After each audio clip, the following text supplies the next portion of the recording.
Narayana namaskritya narayachava narotaman devam sarasatin vyasam tato jaya mudiraye nastapaye swabhadresu nityam bhagavata sevaya bhagavati uttamas loke bhakti bhavati nastike.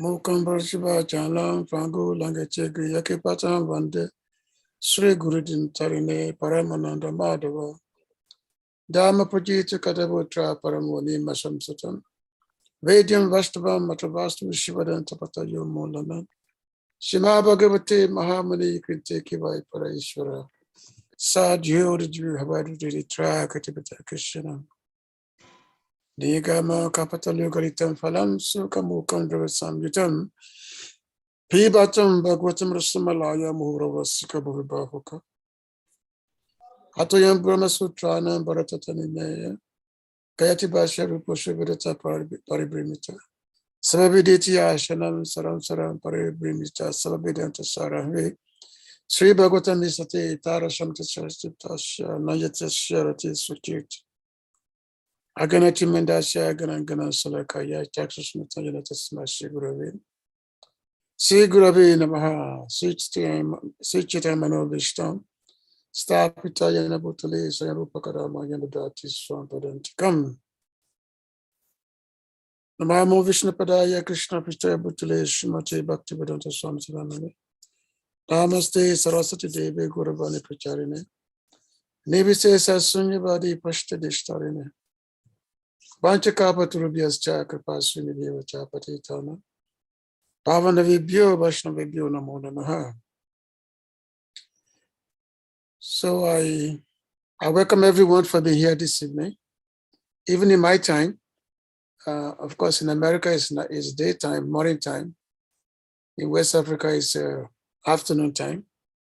It's our night time here in India, 8:30 p.m. So I'm glad to be here since last month to be able to share something about the wonderful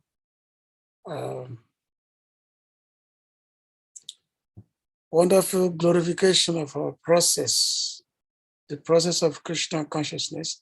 These topics tonight, especially on this verse, this happened to be one of my favorite verse.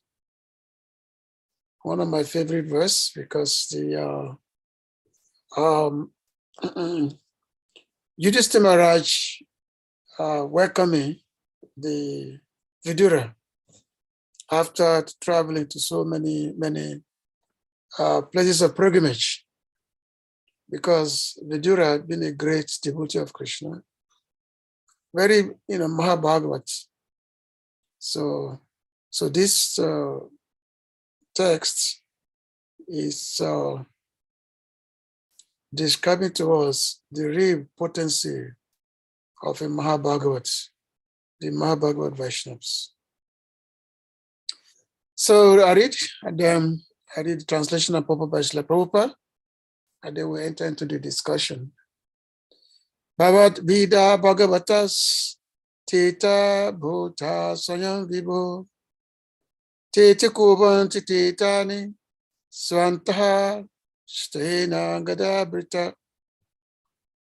Bhavat, your good self, or Bhavan, your good self, Vidha, like Bhagavataha, devotees, Trita, holy places of pilgrimage, Bhutaha, converted into Swayam, personally, Vibho, O powerful one, Titi Kuvanti, make into holy place of pilgrimage, Titane, the holy places,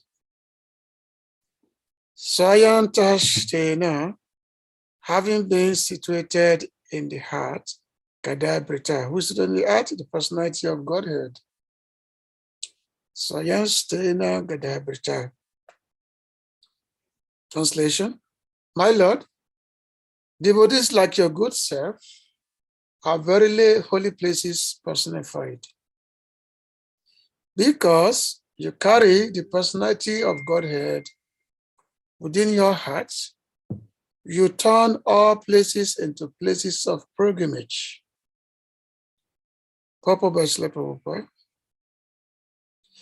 personality of Godhead is omnipresent by his diverse potencies everywhere, just as the power of electricity is distributed everywhere within space.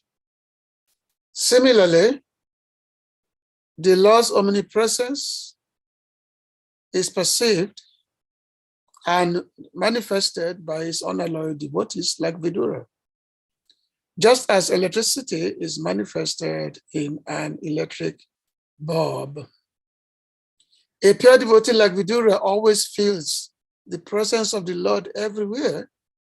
He sees everything in the potency of the Lord and the Lord in everything. The holy places of pilgrimage, the holy places all over the earth are meant for purifying the polluted consciousness of the human being by an atmosphere surcharged with the presence of the Lord's unalloyed devotees. If anyone visits a holy place, he must search out the pure devotees residing in such holy places. Take lessons from them. Try to apply such instructions in practical life, and thus gradually prepare oneself for the ultimate salvation, going back to Godhead. To go to some holy place of pilgrimage does not mean only to take a bath in the Ganges or Yamuna, or to visit the temples situated in those places. One should also find representatives of Vidura who have no desire in life save and expect to serve the personality of Godhead. The personality of Godhead is always with such pure devotees because of their unalloyed service, which is without any tinge of fruitive action or utopian speculation. They are in the actual service of the Lord, specifically by the process of hearing and chanting. The pure devotees hear from the authorities and chant, sing, and write of the glories of the Lord. Mahamuni Vyasadeva heard from Narada, and then he chanted in writing. Sukadeva Goswami studied from his father, and he described it in he described it to Parikshit. That is the way of Srimad Bhagavatam. So, by their actions, the pure devotees of the Lord can render any place into a place of pilgrimage, and the holy places are worth the name only on their accounts. Such pure devotees are able to rectify the polluted atmosphere of any place.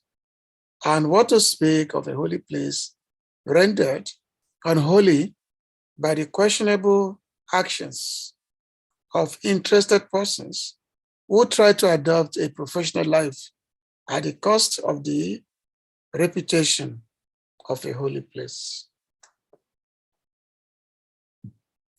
Avavida Bhagavatas Tita Bhuta Sayan Vibho Titi Kubanti Titani Swante Swanta Shtena Gadabrita. My Lord, devotees like your good self are verily holy places personified, because you carry the personality of Godhead within your heart. You turn all places into places of pilgrimage. This is the real characteristics of pure devotees of Krishna. This is the real characteristics. Because the pure devotees of the Lord, they are able to make other persons unto like themselves.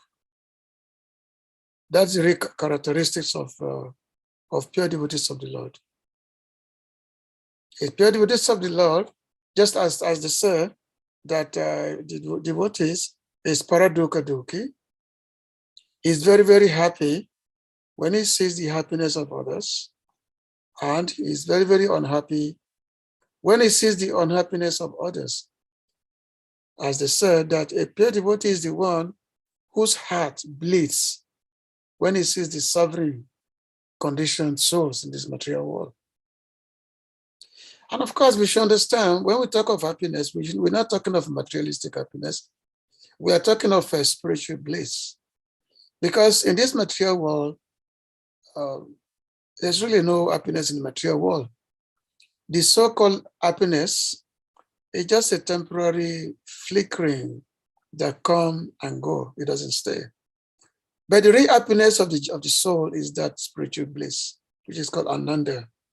The real Ananda is there, which is like an ocean of, it's like a reservoir of happiness, that's always increasing. It's always ever increasing. That's the happiness of devotees. That is the main purpose of spiritual life, is how the soul can discover that that bliss, which is the real characteristics of the spirit soul. We say Satchidananda. Satchidananda means the soul is eternal, is full of knowledge, and also is blissful. So the pure devotees, their main whole effort is to simply how to bring the humanity, how to bring the living entities to this particular consciousness. So therefore, a pure devotee will never tolerate seeing the unhappiness of other living entities. There was one time when the devotees, this is during the time of Srila Bhaktivedanta. So devotees, they had invited Srila Bhaktivedanta to come to open a temple, because they just established a temple, and so they invited Srila Bhaktivedanta for the opening. Now there was one particular devotee who was actually instrumental in opening this temple. He made, in terms of this temple, to make it possible. In terms of the manifestation, he did all the hard work, collection, so many things like that, to get the temple, established. But somehow these devotees, he became like, he became attached, he became succumbed to sense gratification for some reason. He became attached to some lady, and this devotee kind of fell down from his position. So when he fell down, so all the God brothers, they all started chastising him, So yeah, they were chastising him, what he has done, that how he has been such a disgrace to the Guru, to the spiritual master. So because of the chastisement that he had received from the God brothers, so this devotee became so, so morose, so he left. He left the association, he left the temple, and he went away. So when he went away, Srila Bhaktivedanta came. He arrived in the town where this temple was supposed to open. And then Srila Bhaktivedanta noticed that one particular devotee was not there. So he asked all the devotee that, where is this devotee? Where is he? Where did he go? Where is he? So the other devotee, they explained to Srila Bhaktivedanta that, well, this devotee had done this, he has done this, he had done this, he had fallen into sense gratification. So therefore, so we chastised him. So he left, he left the association. He has gone back to the material world. So when Srila Bhaktivedanta heard this, he said, okay, he said, I'm not going to stay here. I am leaving. He said, because, to make a devotee, to make someone a devotee, you have to shed like gallons and gallons and gallons and gallons of blood to make someone a devotee. And when it takes so much effort to make someone a devotee, and then a devotee did something wrong, and then you made him go away, you made him go away, left the association. So therefore, I'm not going to stay here, so I'm going unless you go and come back, unless you go and bring back the devotees. Otherwise, I'm not going to stay here. So hearing this from the Guru Maharaj, so the devotees, they went searching for this so-called fallen devotee. They went searching for him, and then they requested him that they said, please accept our forgiveness for criticizing you, for chastising you. Please forgive us. Guru Maharaj wants you to come back. And of course, this devotee, he had realized his own mistake. He was crying that, and so he's simply crying that, how will I be in the association with my Guru Maharaj again? And not. So in this way, this devotee was brought back to Slabaksidanta, and then the temple was open. So because the pure devotees, they don't, their happiness, their real purpose in life is to see to the upliftment of the, of the humanity, of the society. That's to see to their upliftment. Just like Srila Prabhupada, for example, he came to the Western world, he came to America especially, and his age was 70 years old. His age was 70 years old. And old man, no one leave a place of their place to go to another, to go to a foreign country. And especially a place that you never been before, you don't even know what's going to happen there. It's like Prabhupada was so, because of his deep compassion, so he went there, he came to the Western country, to the USA. And one of the poem, he wrote a message when he arrived in America, just before he get off the ship, Jaladuta ship. So Srila Prabhupada composed a poem. But Lord Krishna called Krishna Ajami Prati, that, oh my dear Lord Krishna, I don't know why you have brought me to this place. This place is so full of mode of ignorance and passion, because everyone, they think that they are happy. There's so much engrossed in that. So I do not know if they will really, understand this message of Bhagavad Gita. I don't know if they'll be able to understand. But somehow I know that you have a purpose. That's why you have brought me here. So therefore, my dear Lord, make me your puppet. Make me your puppet, the child Shamati. Just like also, just to come home, when the movement first came to Africa in 1972, 72 was when the movement actually came to, it was 72, when it came to Africa, to Kenya. So that when devotees came, Srila Prabhupada had not come to Africa by that time. So devotees came, and they were not preaching to the Africans. They were only preaching to the Indians, and because they are afraid, they don't know what's going to happen if African, they will get mad at them for preaching, for chanting. So they don't know what's going to happen. They simply preaching among the Indians in Mombasa, East Africa, Kenya. And after a few months, Srila Prabhupada came there. So Srila Prabhupada came, and the devotees, they've organized a big actually, when Srila Prabhupada came, Srila Prabhupada saw that only the Indians are coming to the to the center. Only the Indians are there. So Srila Prabhupada asked that where are the Africans? This is Africa. Where are the Africans?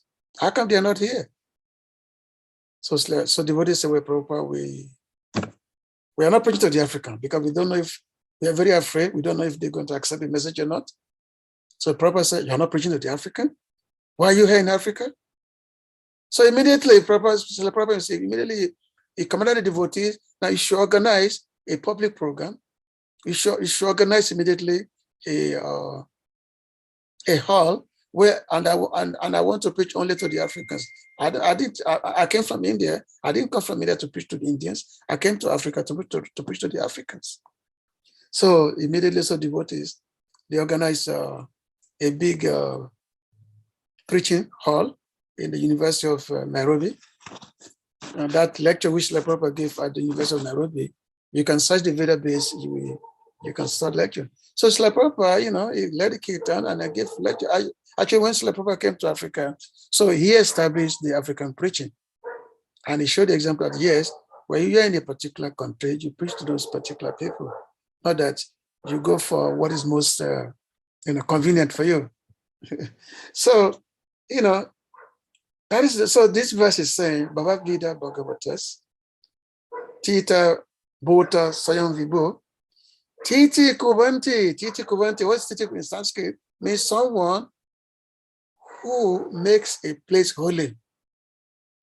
Someone who is a Titi Kubanti Tita.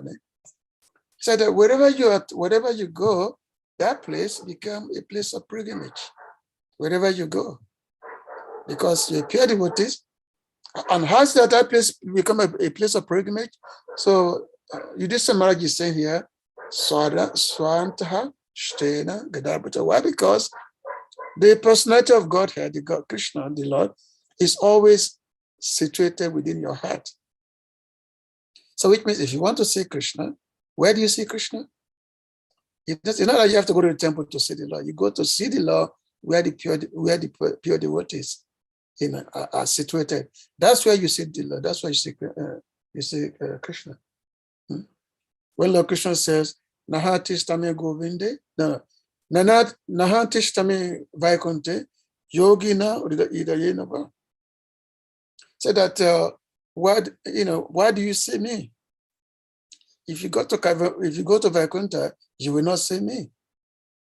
Or go to the temple, you will not see me. Why do you see me? You see me where my devotees are congregated. That's why you can see me. It's not that it's only we're going to be with Krishna only when we get to the spiritual world. No. When pure devotees are present, that's where Krishna is. Because why? Because when devotees are there, devotees, what did they do? They simply talk about Krishna. They glorify, they talk about Krishna culture unlimitedly, and then they achieve the transcendental bliss. They get transcendental bliss through the, talking about Krishna, describing Krishna's activities and all that. Just like this particular, from this particular week, we have so many celebrations. A few days ago, we have the appearance of Vishnu Priya Mataji, the wife of Lord Chaitanya, and some other devotees. And then yesterday was the appearance day of Advaita Charya. So, it's nice to describe this. It gives us something to talk about because we have these appearances. And then next Monday is appearance day of Lord Nityananda. And because the Lord have so many, many wonderful activities which they perform when they make the appearances. So therefore, it gives us tremendous topic to discuss, to talk about the Lord's Leela. And when we talk about this, in the association of devotees, it's like you don't want to stop. You just want to keep talking and talking and talking and talking and talking. You don't want to stop about this. And because the more you talk about this, the more you hear about this, the more the spiritual happiness grows and grows and grows. Because it's not like, because it's nothing mundane. It's not like you're engaging in some mundane discourse, some mundane topic. We simply give sadness to the heart. But when there is a spiritual discussion, it gives bliss, happiness. It gives happiness to the heart, and that happiness comes from inside. It comes from it comes from inside. That happiness. So Vidura was such a great devotee of the Lord, and of course, Vidura, he was not. He wasn't an ordinary person to begin with, even though he was born from the womb of a maidservant. He was born from the womb of a maidservant. Even though his birth supposed to be so-called low birth, so-called, but who was Vidura? Vidura was Dharmaraj. He was the Yamaraj himself. Yamaraj, who was he was one of Yamaraj is one of the Mahajans. There are 12 Mahajans, and Yamaraj is one of the 12 Mahajans. So now, how did he become Vidura? How did he take birth in the womb of a maidservant? Because there's some mistake which was made by it was actually unknown mistake which was committed by Yamaraj, unknown mistake. Because Mandukya Muni, he was a great sage, but somehow he was in his ashram performing a meditation, and then there are some dacoits who have been running away from the king, the king of the town. There's some dacoit. So some dacoit, they went to hide in the ashram of this Muni, Mandukya Muni. So when they went to hide inside the ashram, so the king's soldier, they came and they find these dacoits in the ashram of Mandukya Muni. So they arrested the dacoit and also the sage, because they thought that they're all the same dacoit. So they just arrested everybody in the ashram. So they took them to the king. So without the king knowing, he sentenced everyone to death. He said this dacoit should be put to death along with the Mandukya Muni. So they are being pierced by, when they are being pierced by the spear. And of course, as they pierce the chest of the sage by spear, he will not die, because yes, he was a great sage. But the king he realized that, oh, this is a great money. What happened? How come this money is here? How come it's here? So the money, and of course the king was very afraid that he didn't know what the money is going to do, because the money, when they get mad, they get angry, they can burn the whole kingdom down.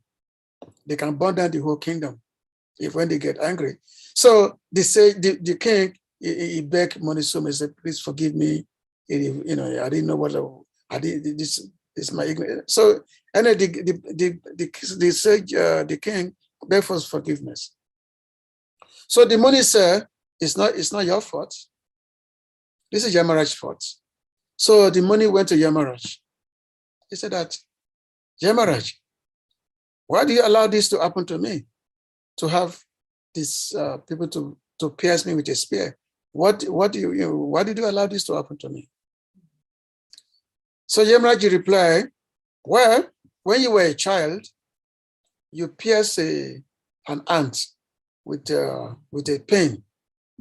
So you pierced an ant with a pin. So therefore, this was done when you were an ant, when you were a child. So therefore, I'm giving you this punishment because you did this. This is a reaction of what you did. So the Munu say, what have you done? A child is not sinful. You can never punish someone for what he did as a child. A child is not sinful. So what you did is irreligious. So therefore, I am cursing you. You're going to fall down from your position of Yamaraj, and you're going to take birth in a low position in the material world, on earth. So that's how the Vidura, that's how Yamaraj became Vidura. So he came back as Vidura in a very, very low, from the womb of a maidservant. But at the same time, who was his father? His father was none other than Vyasadeva. His father was Vyasadeva. So the seed was given to the mother was a Vyasadeva. But in the Vedic culture, the status of women is always taken into consideration, not the status of the father. So the woman's status is always taken into consideration. So therefore, the Vidura will always consider to be the son of a maidservant. It was known to be a Shudra, even though he was very, very wise, very, very wise person. And he was so wise that his brother was Dhritarashtra. So his brother was Dhritarashtra, and he was always giving the very good advice to Dhritarashtra.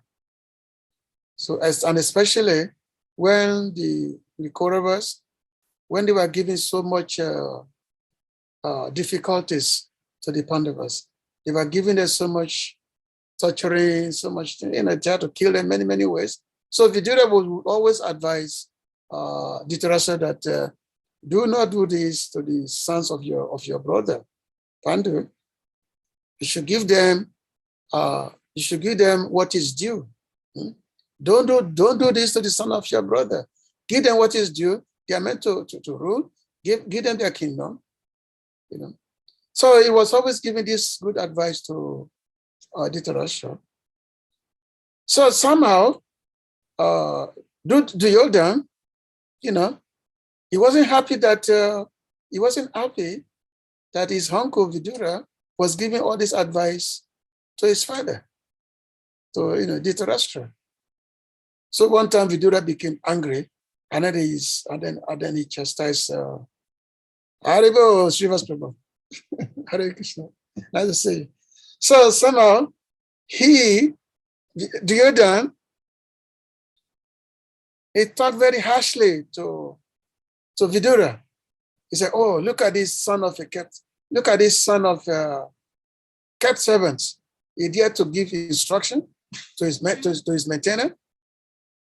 This was his uncle. He was talking like this to his uncle. So when Vidura heard this, he said, "Oh, this is, let me just leave this place." So Vidura left the palace, Hastinapur, and then he went on a long place of pilgrimage. This was just before the battle of Kurukshetra, before the battle began. So he went on the place of pilgrimage. And then also, before this, just to know the great caliber of devotee that Vidura was, when Krishna was going to Hastinapur, he was going to Hastinapur to do some mediation between the Pandavas and the Kauravas. He was going to do some mediation between them, so that because the Kauravas usurped the kingdom of the Pandavas, so Krishna himself was going to Hastinapur to do some mediation, so that the Kauravas, they can see a reason, so they can return some part of the kingdom to the Pandavas. So as Krishna was going to Hastinapur, so at that time, Duryodhana, he wanted to play a host to Krishna. He wanted to play a host. Why? Because Duryodhana, he has a particular relation with Krishna also. And the relation was that Duryodhana's daughter was married to Krishna's son, Samba. So some relation is there. They're like in-law. So therefore, Duryodhana felt, well, Krishna is coming here to Hastinapur, and he's my in-law. So therefore, let me welcome him. So being a great king, he be a king. So he made a big, elaborate reception, a big banquet. It's just like if you're going to visit the president, either US president or Nigeria president or Ghana president. How many countries we have here? I think we have only 3 countries here, or 3 or 4. So the president will make a big banquet, elaborate reception for you, because you are considered to be important. So this was the kind of arrangement that Duryodhana made for Krishna to be received nicely, to have a big, wonderful reception. After all, Krishna is God. He's the master of the universe. So, but when Krishna arrived in Hastinapur, what did he do? He did not go to the house. He did not go to the reception of Duryodhana. He simply went to the house, the humble house of Vidura. So Vidura and his wife, they are great devotees of the Lord. They are great devotees of the Lord. So, and what could they give to Krishna?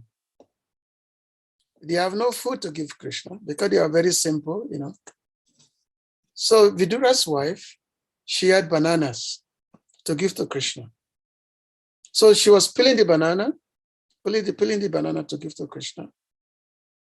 But as she was peeling the banana, she so much in love with Krishna that, you know, so that tears, looking at Krishna's eye, so much tears was coming from her eyes.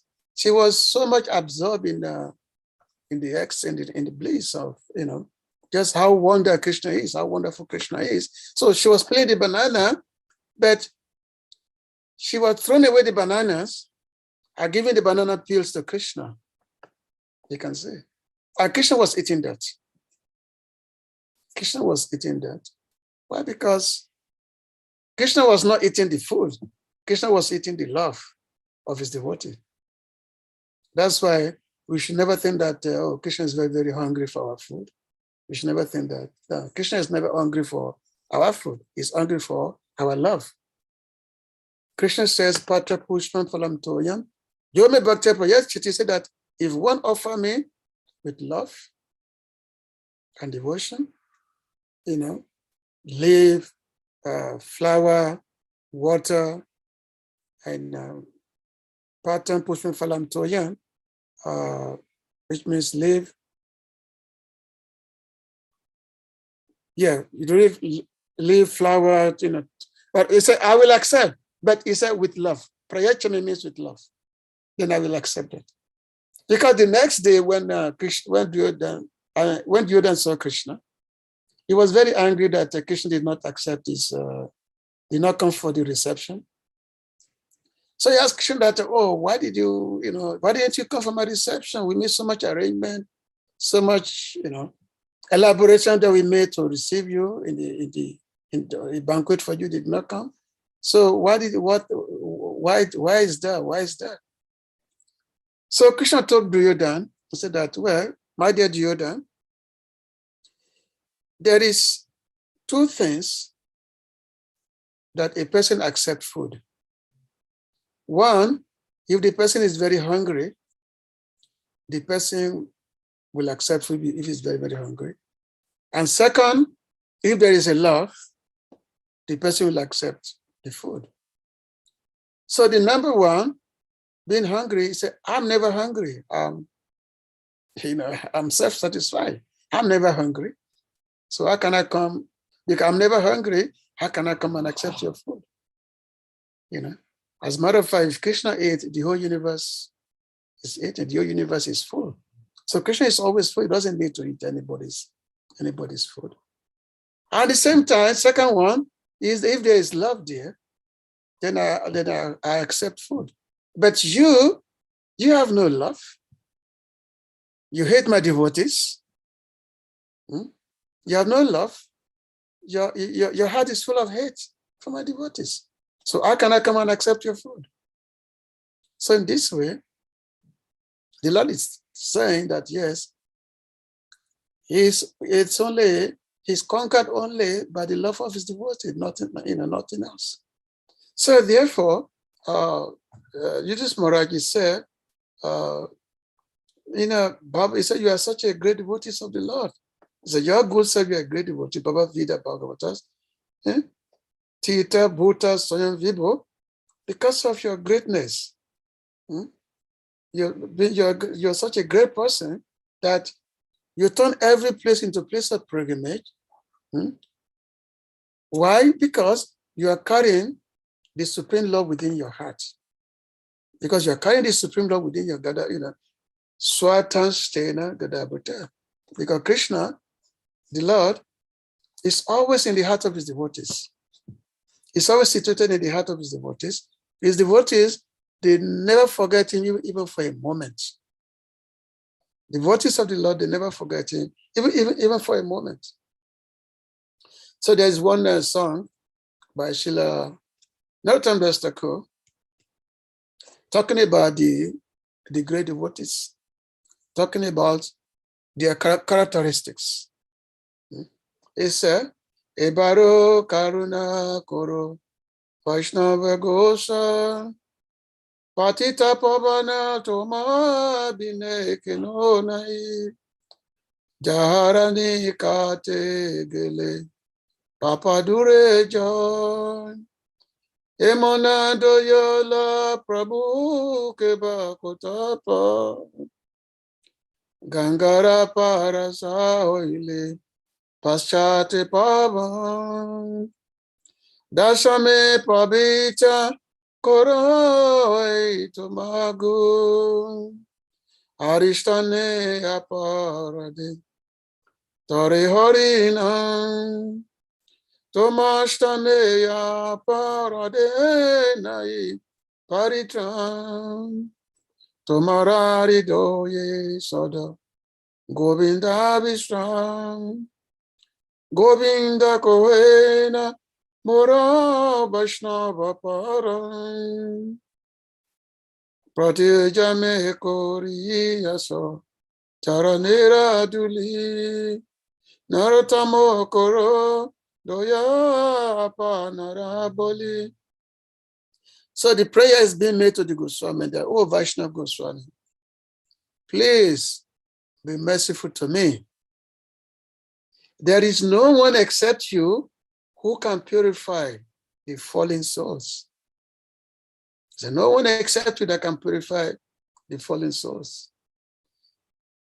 Where does anyone find such a personality by whose mere audience all sins go far away? Just by the personal glance of the pure devotees, the sin just run away. After bathing in the waters of the sacred Ganges many, many times, one becomes purified. But just by the sight of you, the fallen souls are purified. This is your power. Just like here in India, many, many people, they come, I live in Vrindavan, many, they come actually now, every day now, there are more and more people are coming, more and more people are coming. They're coming out from all over India. All over India they come. Just like our temple, Krishna Balaram, it's always full, every day is always full. And it doesn't matter what the weather is, hot or cold. Now we are just finishing the winter season now, because it has been very, very cold. Even though it's so cold, still the temple is full, always full. Always full, not to talk of when the weather is good. It doesn't matter, hot or cold, the temple is always full. And not just our temple, all the temples in Vrindavan are like that. So people are coming in droves. Because why? Because Vrindavan is the supreme holy place of pilgrimage. So therefore, people know that yes, we go to Vrindavan, we be able to get rid of our sins. We're able to, because people's life are full of sins every day, cheating each other every day, cheating. And that's why in the material world, you become successful only if you can cheat others. Otherwise, if you're an honest person, you cannot be successful. You have to know the art of cheating. In America, you have they call it the art of the deal. The art of the deal means the art of cheating. That's how you can become successful in the material world. So people know that. So therefore, at least in India, at least they have some intelligence. They know that yes, if you want to get rid of your sins, you go to place of pilgrimage.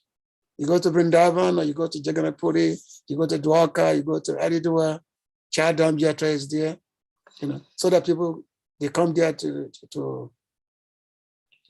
so they can get rid of their sins. Now, it mentions that people come to get rid of their sins, and then what they do, then they go back to wherever they come from, and then they continue the same sinful activities again. They continue, so they have to keep, which means they have to keep coming back again and again, just to go, and be purified. But they miss the key points. They miss the key points. The key point is, if you want to really be purified by your sins, be purified of your sins, why don't you just go and meet a sadhu? It's actually a pure devotee of Krishna. It's a sadhu, a pure devotee sadhu. He's the one that can actually get rid of one's sinful activities. Because I mentioned here that is a Gangara Parasawele Pasate Prabha, Dashane Pavita Kore. Oh my God, that, you know, you have to go to the Ganges, Yamuna, all the holy places, all the holy rivers, and you have to bathe in them for several times. You have to bathe in them for several times before you can get purified of your sins, of your sinful reactions.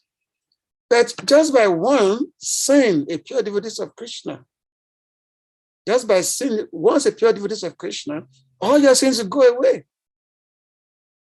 And that's why they said that a pure devotee of Krishna, a Mahabhagavat, is the only place personified. He's the only place personified. As a matter of fact, when people go to holy rivers like Yamuna or Ganges to take bath, so they do that to deposit all their sins. They deposit all their sins when they take bath in all those places of pilgrimage. Now, what happens is that the holy rivers become polluted because people just come in there, they just come to dump all their sins there. But however, the pure devotees, they also go to take bath in those holy rivers. So when they take bath, they actually purify the holy rivers.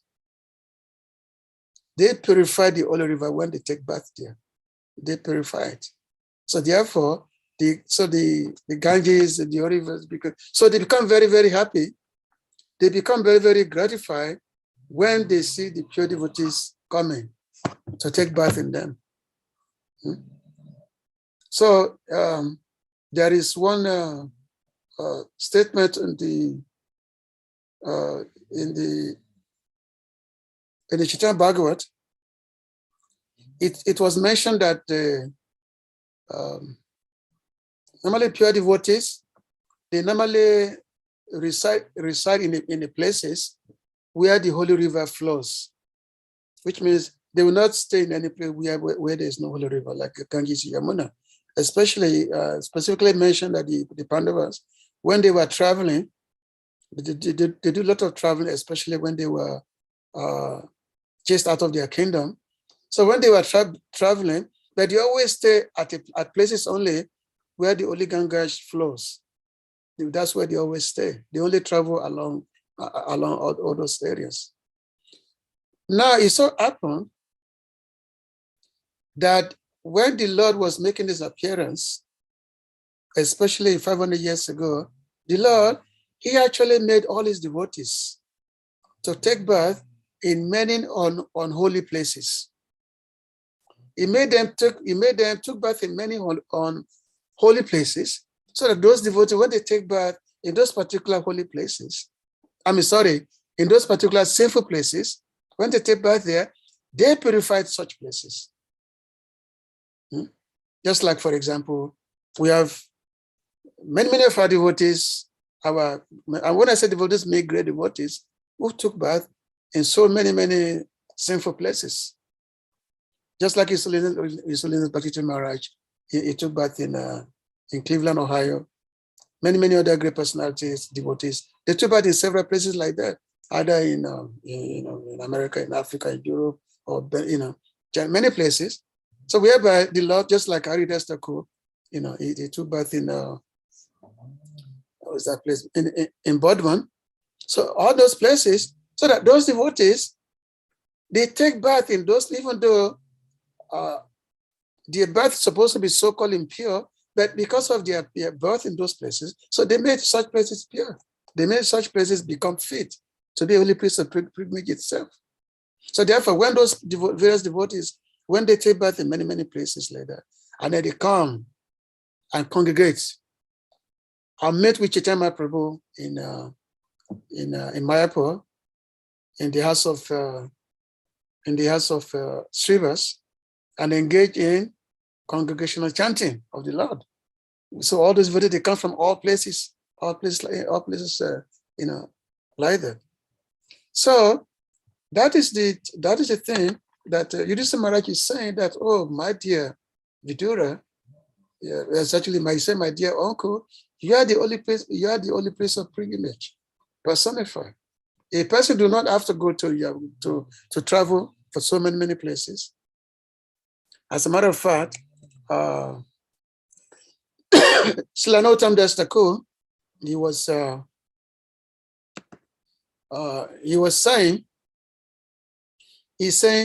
Tita Yatra Parishrama Kevala Monera Brahm. So Tita Yatra is the yatra, means you go to many places of pilgrimage. It's a Tita Yatra. Just like sometimes people, they want to take, there's Char Dham here in India, in northern India. Char Dham is there are the four holy places that people go, the Char Dham, like Badrinath, especially Badrinath, Haridwar, all those places. Or people come to Jagannath Puri or Vrindavan, so Dyoka, Mayapur. These are the yatra. So people make the yatra just going around this place of pilgrimage, But Narottam Das Thakur, what did he compare those kind of yatras? He said, Parishrama. Parishrama means simply labor, simply useless labor. Kevala Monera Brahm. This is only those who simply doing that just for their own sense gratification. He said a pure devotee does not need to go to a holy place. Why does he go? The answer is that he goes simply to purify the place. Otherwise, they don't need to go to some holy place of pilgrimage. So Srila Vishnu Chakravarti is saying here, he said that in this verse, Vidura, going to the holy places is good fortune for those places. You make the holy places even greater, purifying the pure. You can see. So therefore, which means if you are going to a holy place of pilgrimage, you are traveling and you are not seeing the sadhus, you are not hearing from the great devotees of Krishna Kata, then you are simply wasting your time. You are simply wasting your time. You are just going to be, if your intention is not to hear from the pure devotees, it's not to hear Krishna Kata, you're simply wasting your time. Just like when Srila Bhaktivedanta was in Radhakund, and that time, when he was in Radhakund, normally, when in Radhakund is a place whereby people simply want to hear about Radha Krishna Lila. They want to hear the topics about Radha Krishna's loving affairs when people go to Radhakund. But when Srila Bhaktivedanta went to Radhakund along with the disciples, he was simply preaching from the Upanishad. He was giving lecture from the Upanishad. And this was during Kartik also. So there were some Babajis, some Radhakund. If you ever come to Radhakund, you find so many Babajis are there. So there are some Babajis, when they hear that Srila Saraswati Thakur was giving lecture from Upanishad. So they started saying, oh, what is this? Why is he giving lecture from Upanishad? He should be giving lecture, he should be talking about the loving affairs of Radha and Krishna. Why simply giving lecture from Upanishad? So they started criticizing Srila Bhaktivedanta this way. And then Srila Bhaktivedanta replied, telling the disciples, he said, these people, they are the so-called Babajis, they think that they are living in Radhakund. But actually, they don't live in Radhakund. They live in Narakakund, Naraka. Naraka means hell. Hell is Kund. He said that's where they are living, not in Radhakund. Isn't it? So, because the pure devotees, they don't see place of pilgrimage or anything that has to do with Krishna for their own sense gratification.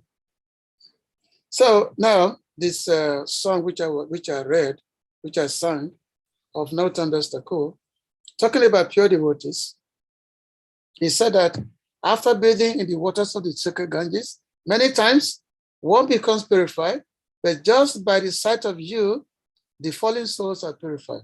This is your great power.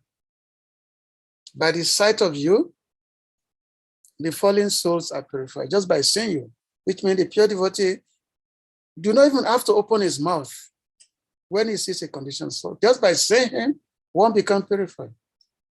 Just like when the devotees, when they were asking, there were devotees who were going to Jagannath Puri during the time of Chaitanya Prabhu. So the inhabitants of Kulinagram, they asked Chaitanya Prabhu that who's a Vaishnava and how do we recognize a Vaishnava? So the first year,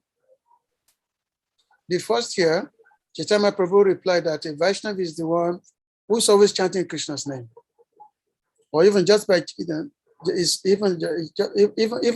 the Vaishnava is the one who chants Krishna's name just once. Chanting Krishna's name once, that's a Vaishnava.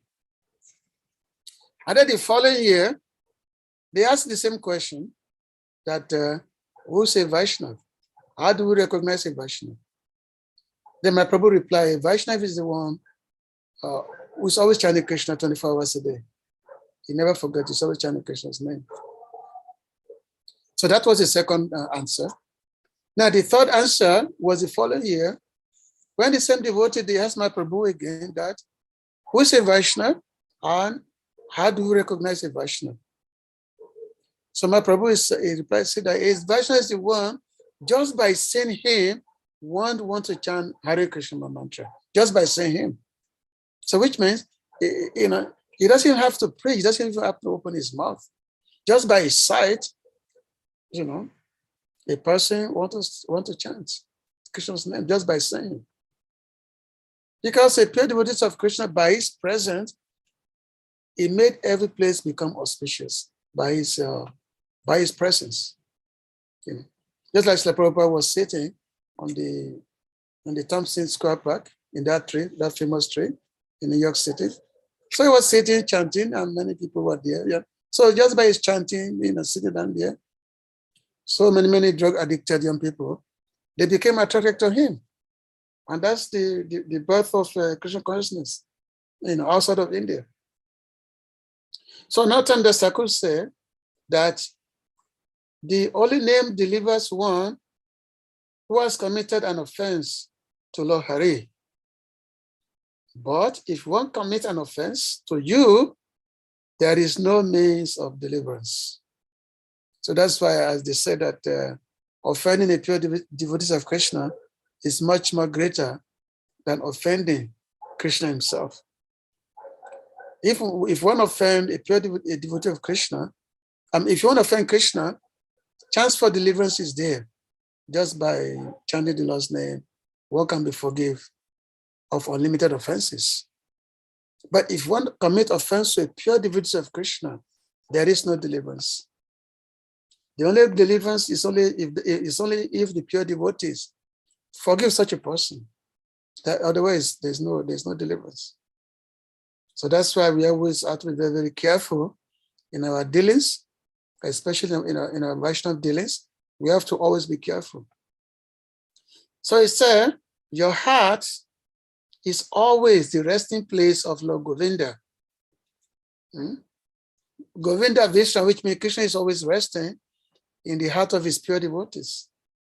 So Lord Govinda says, the Vaishnavas are in my heart. You can see.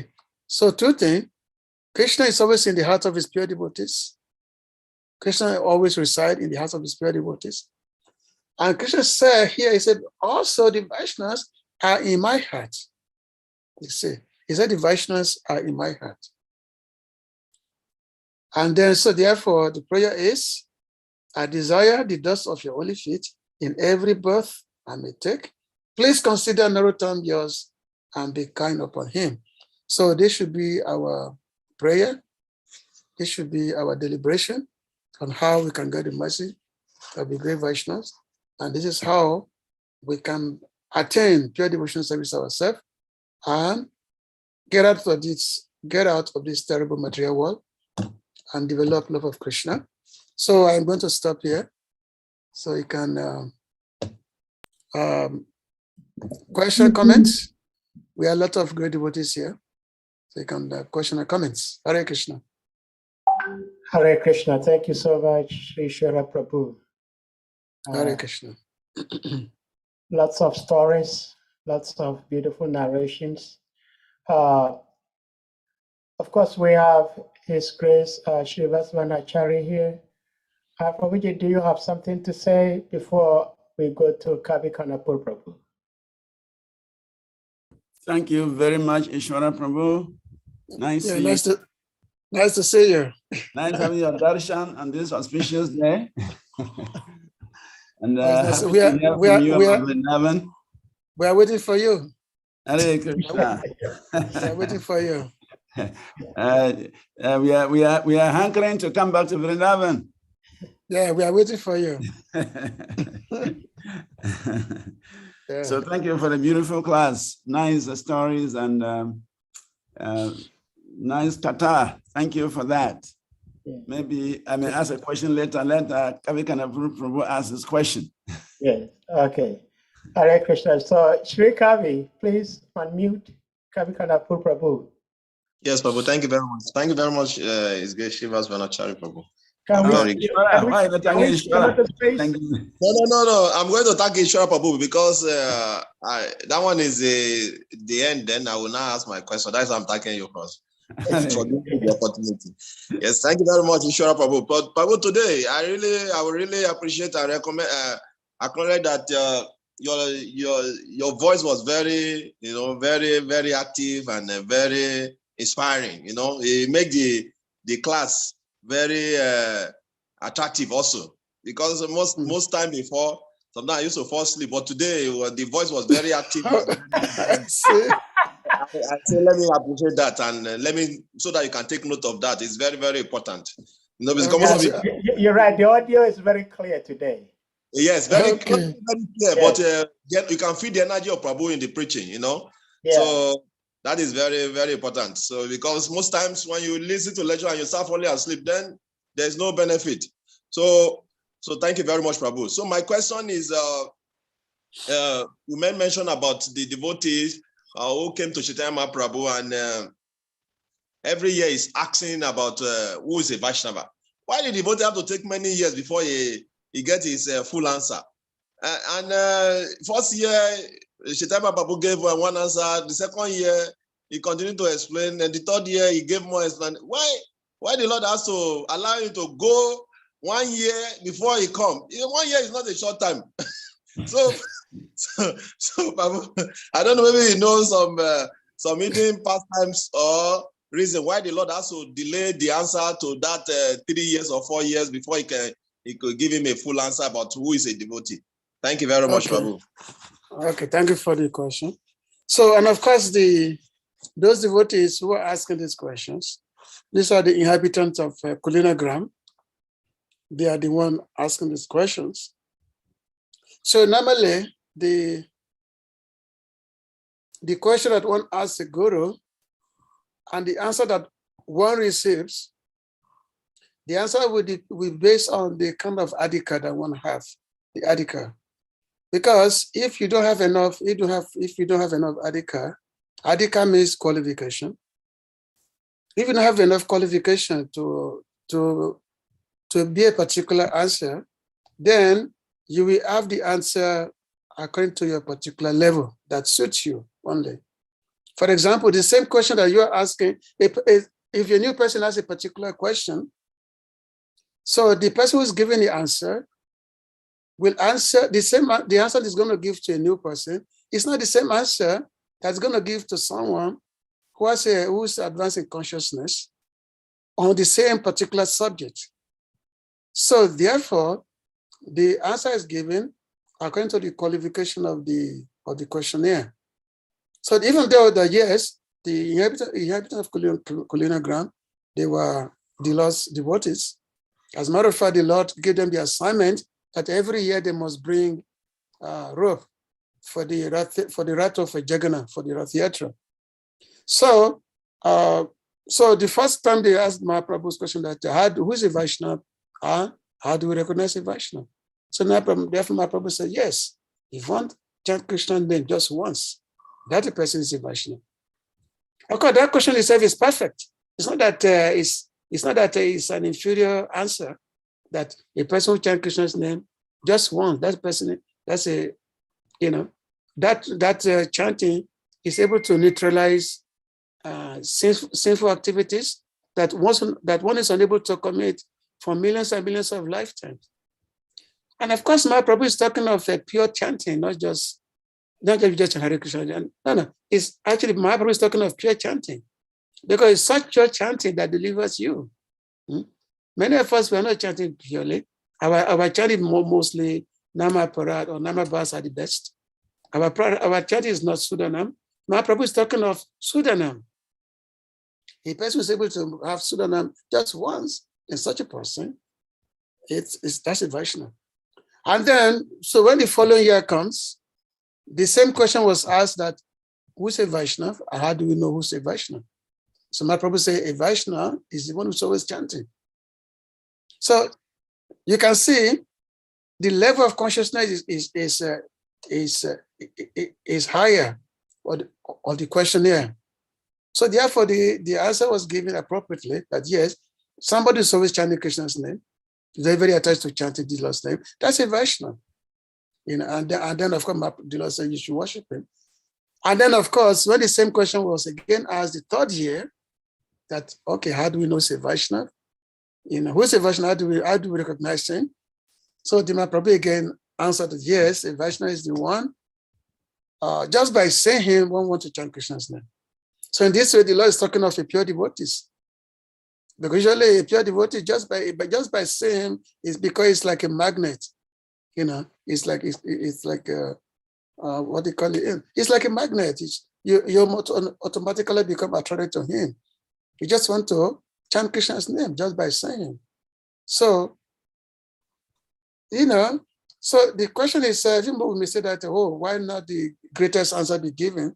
Also, at the beginning of my answer, that yes, the answer is given to the question based on the qualification of the questionnaire, and also, let's say, on the mentality of the questionnaires. So, which means the more your mentality your question become more purified, the more you will hear the better answer to the same question which you've been asking before. You see, just like if I ask, like, okay, let's say when most of us we first came to Christian consciousness, when I first came some 40-something years ago, when I asked, how can I be a devotee? How can I be Christian conscious? So they will tell you, chant 60 run, follow 4 regulating principles, go on Sankirtan, this and that. Then you become devotee, you become a Vaishnava. So we are giving that one. But at the same time, if I ask the same question now, how do I become Krishna conscious? How do I go to Krishna? Just like the first time when I first met my Sisha Guru Govinda Maharaj, when I asked him, I told him that I've been in this country for many, many years, this and that, this and that. So the first thing he told me is that have you learned to cry for Krishna?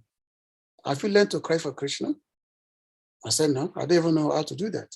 Then they said, okay, unless you cry for Krishna, how can you get him? You cannot get him unless you cry for Krishna. So therefore, the answer to our question is given differently according to the level of our consciousness.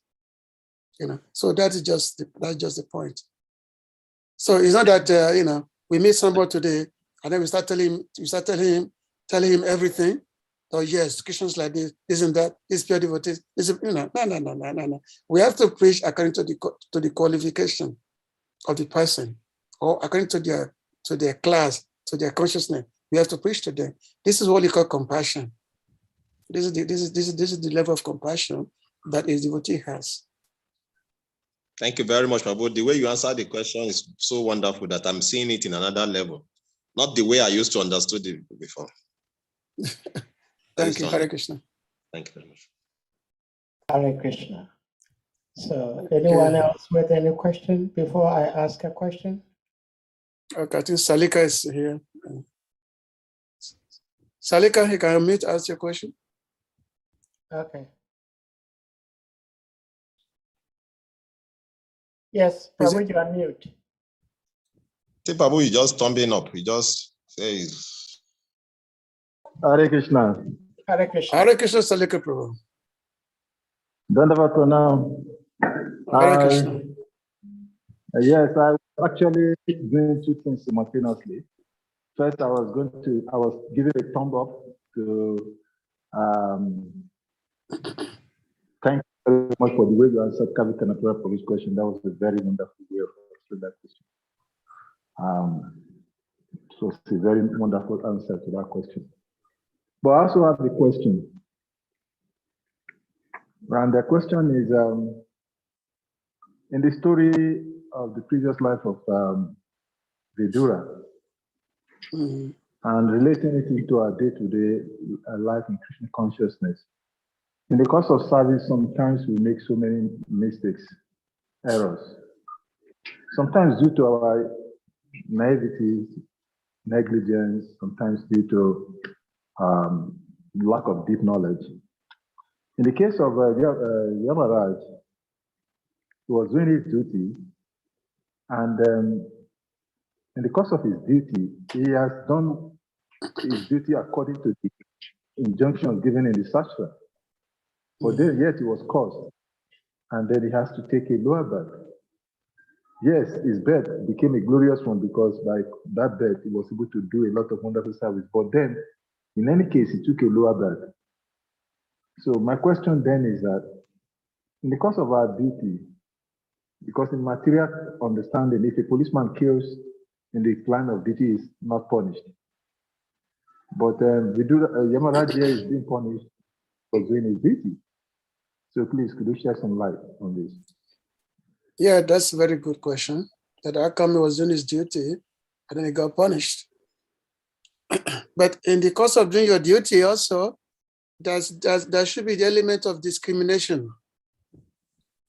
Element of discrimination must be there in the course of doing your duty.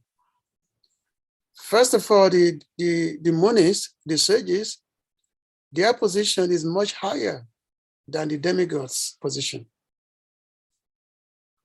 Because the munis, they can create a greatest catastrophe. Their power is much higher than the demigods. As a matter of fact, the munis, the sages, they are actually situated on the much higher planet than the demigods are situated in. So that Yamaraj, even though he's supposed to be, even though he awards everyone punishment according to what they have committed, but at the same time, he's supposed to know, because it's not that being somebody who's in charge of let's say levying the appropriate punishment for this, but it's supposed to be in full knowledge also of, which means because everything has to be according to circumstances, according to place. You have to look at the person. There are some persons who are actually above the law.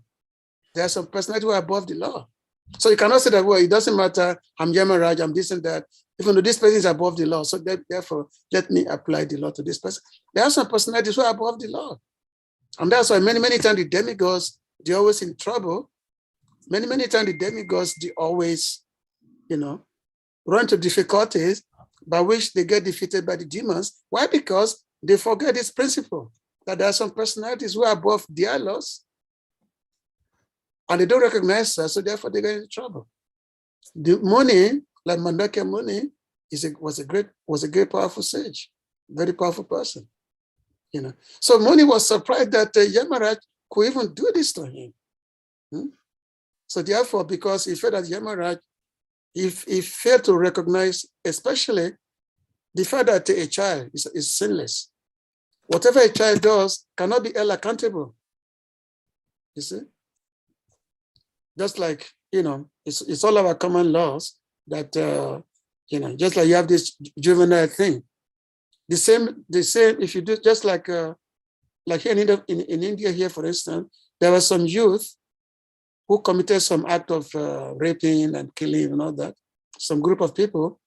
So about 6 or 7 people, and one of them was a child who's below 18 years age. He's below 18 years old. And the other ones, they are above 18 years old. So all the other ones, they were given they're given a death sentence, whereas the boy, because he was a juvenile, he was basically set free because he was juvenile. So the common law is that the child, when you're a child, you really don't commit sinful activities.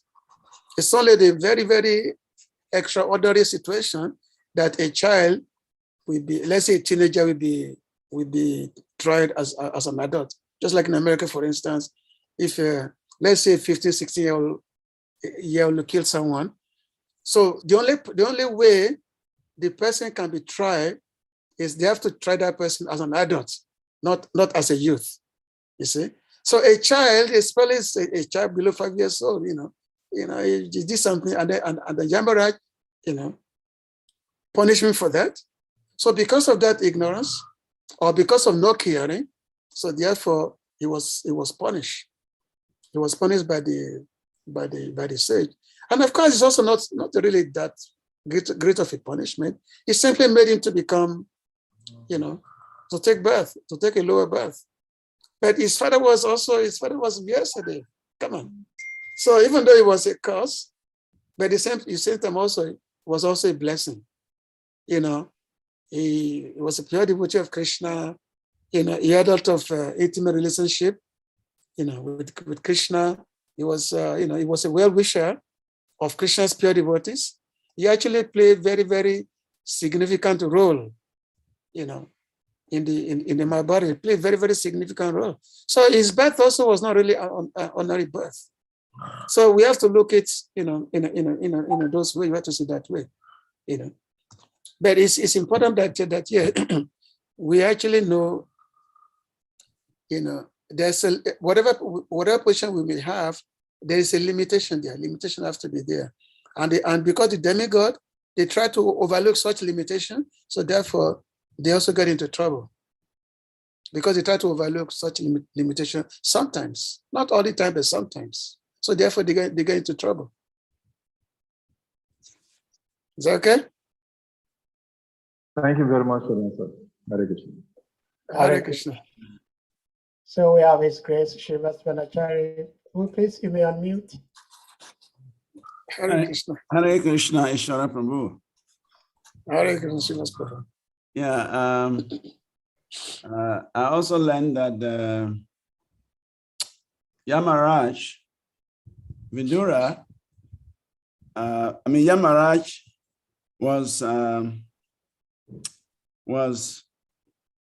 Yamaraj wanted a leave because he works 24 hours. You need a holiday. 7 days in 12 months, non-stop. Yeah, non-stop, So he desired a holiday. He desired a break. And so to facilitate that break, that holiday, and even more than that, is to associate with the Supreme Personality of Godhead who had to appear in this world. Mm-hmm. So some acharyas also explained that because Yamaraj was not getting any chance anyway because of too much work, he desired a holiday, and therefore this arrangement was made for him to be with the Lord, to take breath here, and had a break. So I also had that. But my question is that I was just wondering that Krishna came to Hastinapur,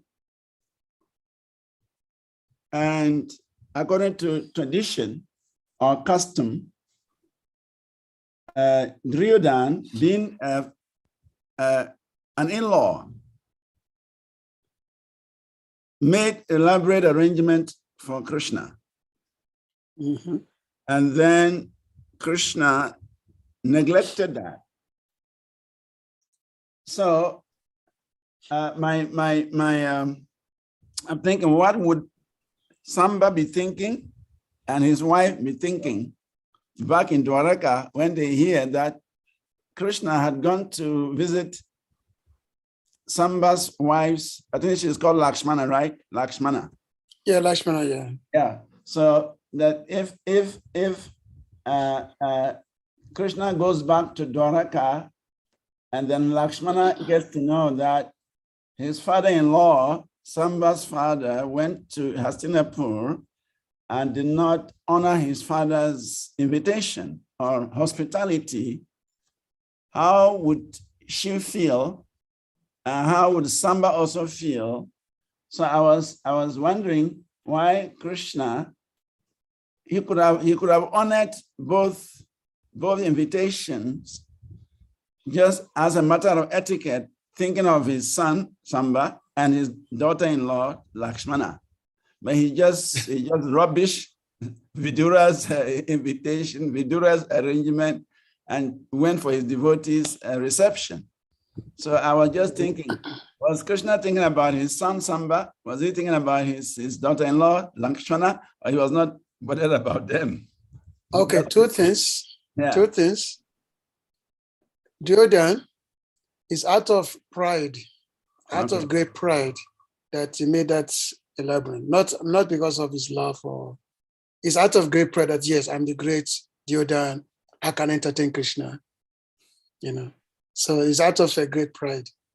Okay. At the same time, second point is that his devotees are much more dear to him, even than his own self. His so-called family, like Krishna was telling Uddhava, he said that my wife, no one is. He said my brother Balaram, he said no one is as dear to me as you. No one is as dear to me as you. Even my own body, my own self, is not as dear to me as you. You see. So Krishna, those who are very dear to him are his devotees only. So Krishna doesn't care for any relations or any position one may have. What is dear to him is his devotees. And those are the person that you give his association to. So that's the way that's actually the answer to that. Krishna doesn't care that that Samba, his son, was married to Lakshmana. No. Because this Jordan is not a devotee. He's full of pride. He's envious of the devotees. So why should Krishna go to his to his reception? It's not the devotees. So so that's basically just the just the thing. Yeah, thank you very much. Hare Krishna. Yeah, good observation. The other one in terms of the Yamaraj wanted to take a break. I want to take a vacation from his. That's a good one. Yeah. Hare Krishna. Okay, Kanapo. Yes, Prabhu. Prabhu, am I permitted? Sure, yeah. Okay, Prabhu. So yes, Prabhu. Just in connection with what His Grace Srinivas Vanachari Maharaj just mentioned, his question. When we look at the life of Duryodhana, personalities of dual personality. How is it that even though he was enemy of Pandavas, still Lord Balaram, who is Krishna himself, love him? It's because sometimes he look very, very, very vague to understand this kind of pastimes. Lord Balaram loved him to the extent that even when he could not participate in the war, and when he came back and he saw that they were fighting, when Bhima and Duryodhana were fighting, he doesn't want to stand there to watch the fight because he saw injustice. How come? How come? Please, Prabhu, please throw more light. Yeah, that is the kind of a paradox, as we say. You know, the Duryodhana was Lord Balaram's favorite, was his favorite student. Actually, Lord Balaram taught both Bhima and Duryodhana the art of club fighting. Lord Balaram taught both of them. And of course, Duryodhana, he somehow, he has the affection of Balaram, that even Lord Balaram wanted to offer Subhadra as his wife. So, and that's why Lord Krishna had Subhadra kidnapped by Arjuna. That no, you can't have my sister married to this to this fellow. So Krishna arranged that Arjuna kidnapped Subhadra. So there are certain affairs of the personality of Godhead that if we try to use our intelligence to understand it, we will simply be simply be bewildered. You know, it will be a source of bewilderment for us. That how come Balaram loves Duryodhana? So we said, that Balaram, that Duryodhana is a devotee because Balaram loves him. Love him. So that is part of bewilderment. That is, I mean, this point, this has been deliberated for a long time. We have talked about this Balaram's Duryodhana and Balaram's situation for a long period of time. That how come Balaram loved Duryodhana, even though Duryodhana knows very well, even Balaram knows very well how much Duryodhana hates the Pandavas, but he is a favorite. So the Balaram, Duryodhana, he was not to be an incarnation of personified Kali or something like that. I was reading some sections. I was reading some sections of Harivamsa describing the previous life of Duryodhana, and also if you read Gagasamhita, also some of this is talked about, but they specifically Harivamsa Purana. I mean, I don't want to speculate that yes, this is why Balaram, why he loved Duryodhana, or why he chose not to participate in the war, because he said because he saw the battle as a family warfare. So he doesn't. So therefore, he went on a place of pilgrimage. He did not take part because he could not take sides. He could not take side because he cannot take side of the Kauravas, nor can he take sides of the Pandavas, because the Pandavas are very, very dear to him. They are very, very dear to Balaram also in Duryodhana.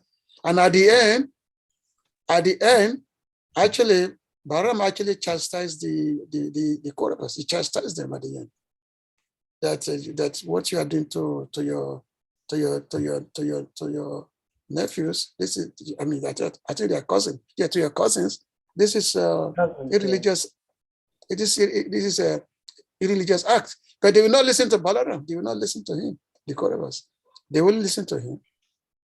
So Prabhu. So in that, because when we look at our scripture, our holy book, we see that it's all encompassing, and he join all the points, all the different variegatedness or different points in the word together. That is I'm talking about Vedic knowledge now. So can we say that just like now, when you see a Muslim and Christian, they're always fighting. When we see some other religion also, they can even be they can be very antagonistic to the Hare Krishna also. So ISKCON devotees always fighting with each other. Yes. Yes. So can we say that even though people devotees hate themselves, or the worshipper of God hate themselves, still the Lord still love them for who they are in their own individuality. Just like Balaram loved Duryodhana, even though he hate the Kauravas and whatever, and Krishna loved the Pandavas, although even though he became partial and eliminated the Duryodhana and his brothers. So can we understand it from this perspective also? Because if not, there's no way we can understand the diversity of the world. I mean, you have to know one thing. Balaram is an expansion of Krishna. So it's an expansion of Krishna, and he has got his specific lila. Now, Krishna's lila, his main purpose of his appearance was to eliminate the miscreants and to protect his devotees. That's the main purpose of Krishna's appearance, and that doesn't mean that Balaram is not interested in that. After that's also his mission. As a matter of fact, Balaram represents the Guru. He is the Guru Tattva. It's because of him. We know Krishna only because of Balaramji. So it's just to show the Balaram affection for Duryodhana. It just to show that no matter what kind of power you may have, I'm talking of Duryodhana, no matter what kind of power you may have, still devotees are always superior. Devotees of Krishna are always superior, no matter what kind of power you may have. And that's why at the end of the Gita, Sanjay was telling Dhritarashtra, he said, Yatra Yogeshwara Krishna, Yatra Pata Danodara, Tatrasya Vijayamurti, Jivani Timati. He said that wherever there is Krishna and wherever there is Arjuna, that's where you will see the victory. Victory, opulence, fame, that's where you will see it. So Sanjay, he was telling Dhritarashtra that one. So that don't expect that your son will be victorious, because wherever Krishna is and wherever the Arjuna is, that's why you're going to find the victory. So therefore, even though Balaramji may have affection for Krishna, and Balaram happen to be Krishna's expansion, but at the same time, Krishna devotees, they're always victorious. The Krishna devotees stand supreme, you see. So that's the thing. Krishna devotees stand supreme. You know. So anyway, we should not have to exercise our brain so much. You know. Thank you very much. Thank you very much. Hare Krishna, thank you. We should just accept that yes, Krishna devotees always victorious. That's all. I have a question, but I'll let Kusha Prabhu go. Kusha Prabhu, please unmute. Hare Krishna, Prabhu. Thank you for your class. Hare Krishna, Chief. My question is on the attitude of what we read in the scripture. When we study the scripture, it influences our characters as devotees, as human beings. Mm-hmm. But when a devotee acts according to some of the characters in the scriptures, we blame the devotee. The Krishna arranging to kidnap these girls and all these things. When some devotees behave like this, why do we blame them? Why we study the scripture, it influences our characters. Kusha Prabhu, check your audio. When devotees act according to what they read in the scripture, maybe it have influenced their characters. Why do we still blame the devotees? When the scripture also, people are behaving like that, like this kidnapping of young girls. Can you explain on this, please? So, according to you, if Krishna is able to kidnap girls and marry them, you should be able to do the same thing. It just means anything devotee does, we are part and parcel of Krishna, right? Yeah. Everything a devotee does is in Krishna. So my point is, why do we still condemn devotees? Even when they err a little, we don't even forgive them. Why do we do that? No. Why anything they do is from Krishna after all? No, not necessarily. There's imitate. Following footsteps does not mean that you imitate. That's one thing. There's a difference between imitation and following. Two things. But as they say, a great personality, what a great personality can do, you cannot do so. Lord Shiva can bring the ocean of poison, but you cannot do so. Now, you say, okay, you want to go, Krishna kidnap so many girls and marry them. And because of that kidnapping, he had to fight so many. It wasn't just pick up the girls from the street. No. He has to kidnap the girls from the assembly of all the warriors. And all the warriors, they are there to attack him. Therefore, in his lila, Krishna as a Kshatriya, in his lila, as a Kshatriya. So therefore, the Kshatriyas, they are allowed to kidnap girls, marriageable age. But in doing so, they have to get ready to fight. They had to fight for it. It's not just a simple kidnapping. So they had to fight. They had to fight for that thing, which means they had to be ready to fight other warriors also.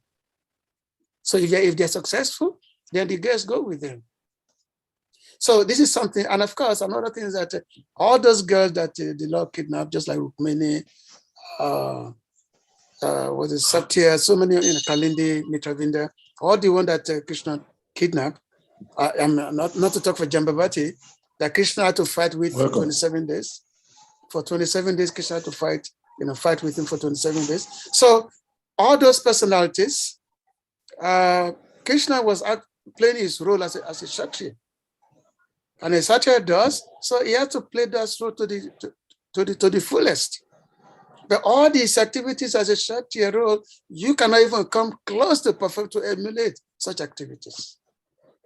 You cannot, that's why all those activities are called superhuman. They are called extraordinary. All those activities are called superhuman. So if you cannot perform superhuman activities, how can you imitate him? You can't. Krishna was able to lift the Govardhan hill on the tip of his finger. He was only 7 years old, but he lifted a hill, a mountain, biggest hill at that time, on the tip of his finger for 7 days to protect his devotees. Can you do that? Can you even lift a stone, let's say a book, on your tip of your finger for 7 days? So can you do that? So if you cannot do those things, so how can you say that, oh, if Krishna is able to kidnap, I should be able to do the same thing? No, you do that, you commit wrong, you'll be punished for it. That's the reality. Because you cannot imitate God. We cannot imitate great personalities, what they do.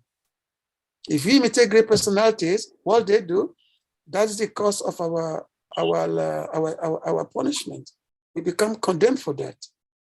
So the scriptures never said that, okay, we should do all those things that Krishna does or that Lord Shiva do. We should do all those things. No.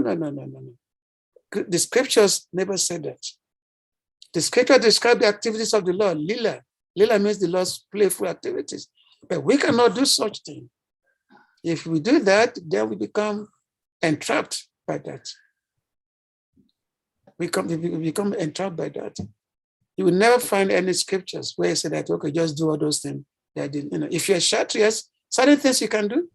And you're because the Kshatriyas, they're always in competition with other Kshatriyas.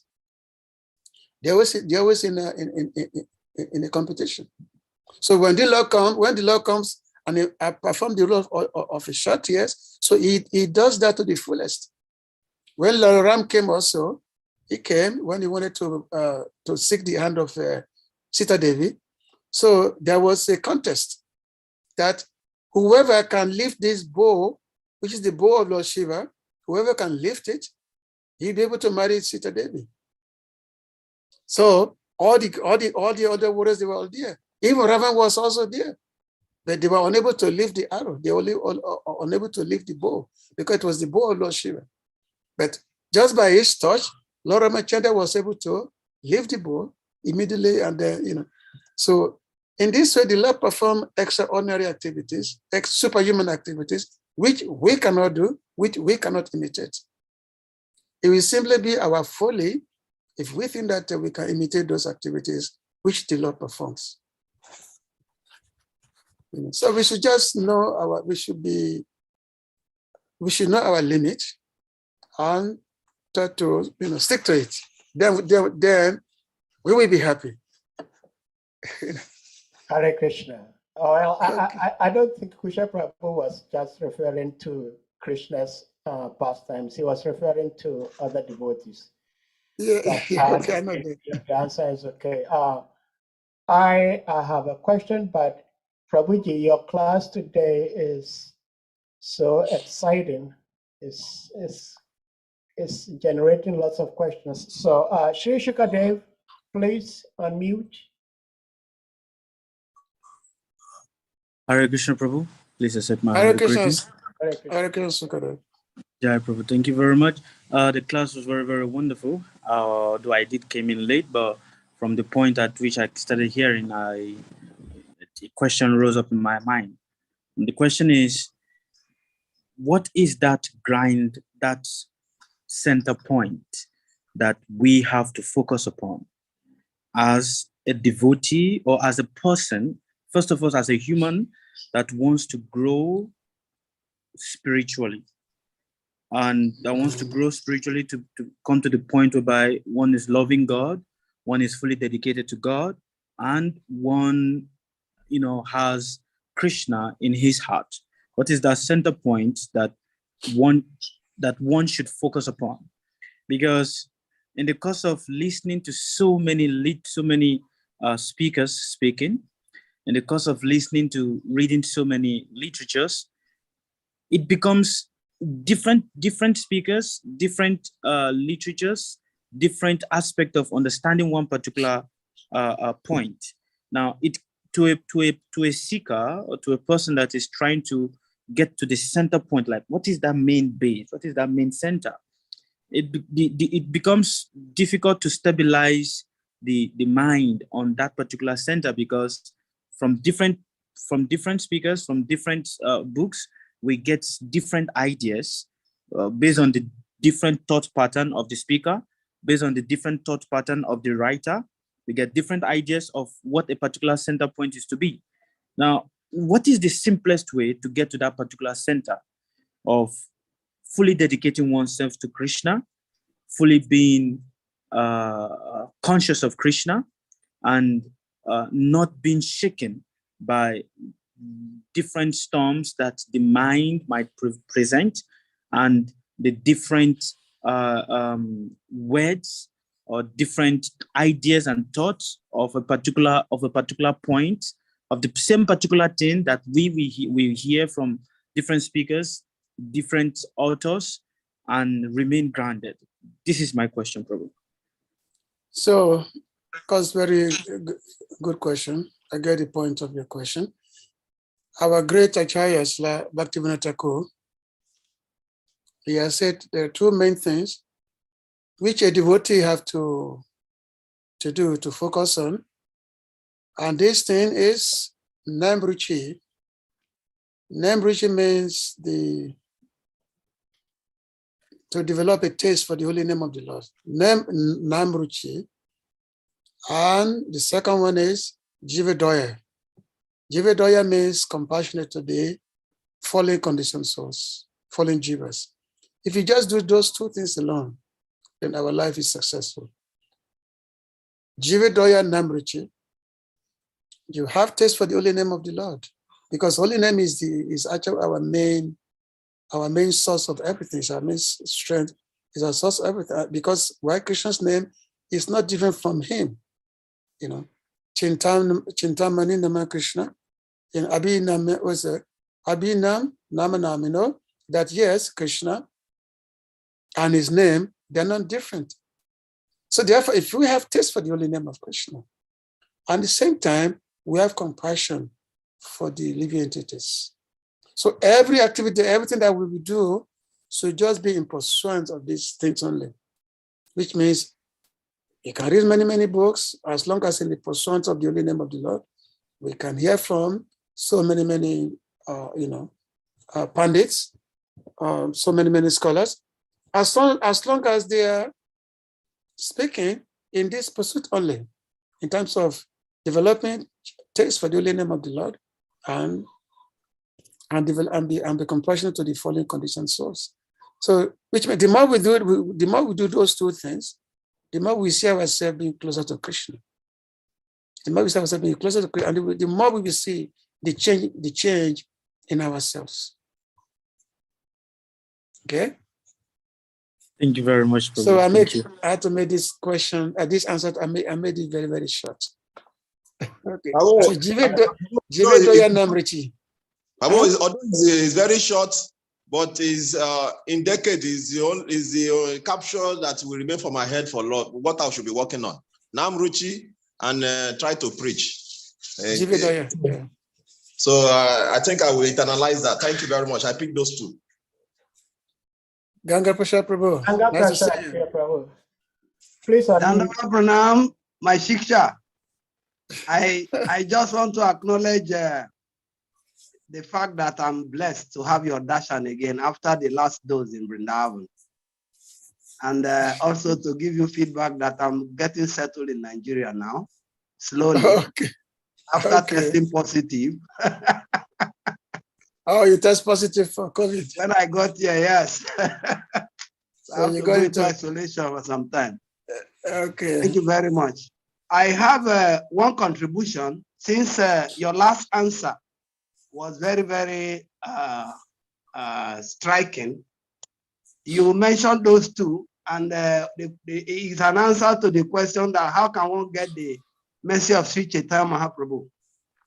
And Prabhu Kavi said that will remain indelible in his memory. So I just want to help add one. The third one is Vaishnava Seva. Jiva Dayal, Namruchi, Vaishnava Seva. So to serve the Vaishnavas and taste for the holy name and compassion to other living entities. We give one unlimited blessings of God, of Chaitanya Mahaprabhu and the Parampara. That's my contribution. My question is from the answer you gave to Kusa Prabhu, I became a little bit puzzled and I needed you to help give some, dissect my misunderstanding. I want you to lay some emphasis or throw light on what it entails to follow in the footsteps of previous acharyas, and what does it mean to imitate them? Is there any difference between it? Following their footsteps and imitating them. Okay.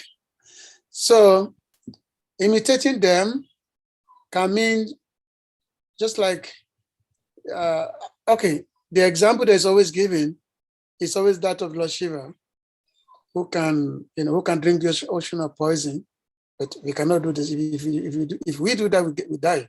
Whereas Lord Shiva can drink the ocean of poison and then we keep it.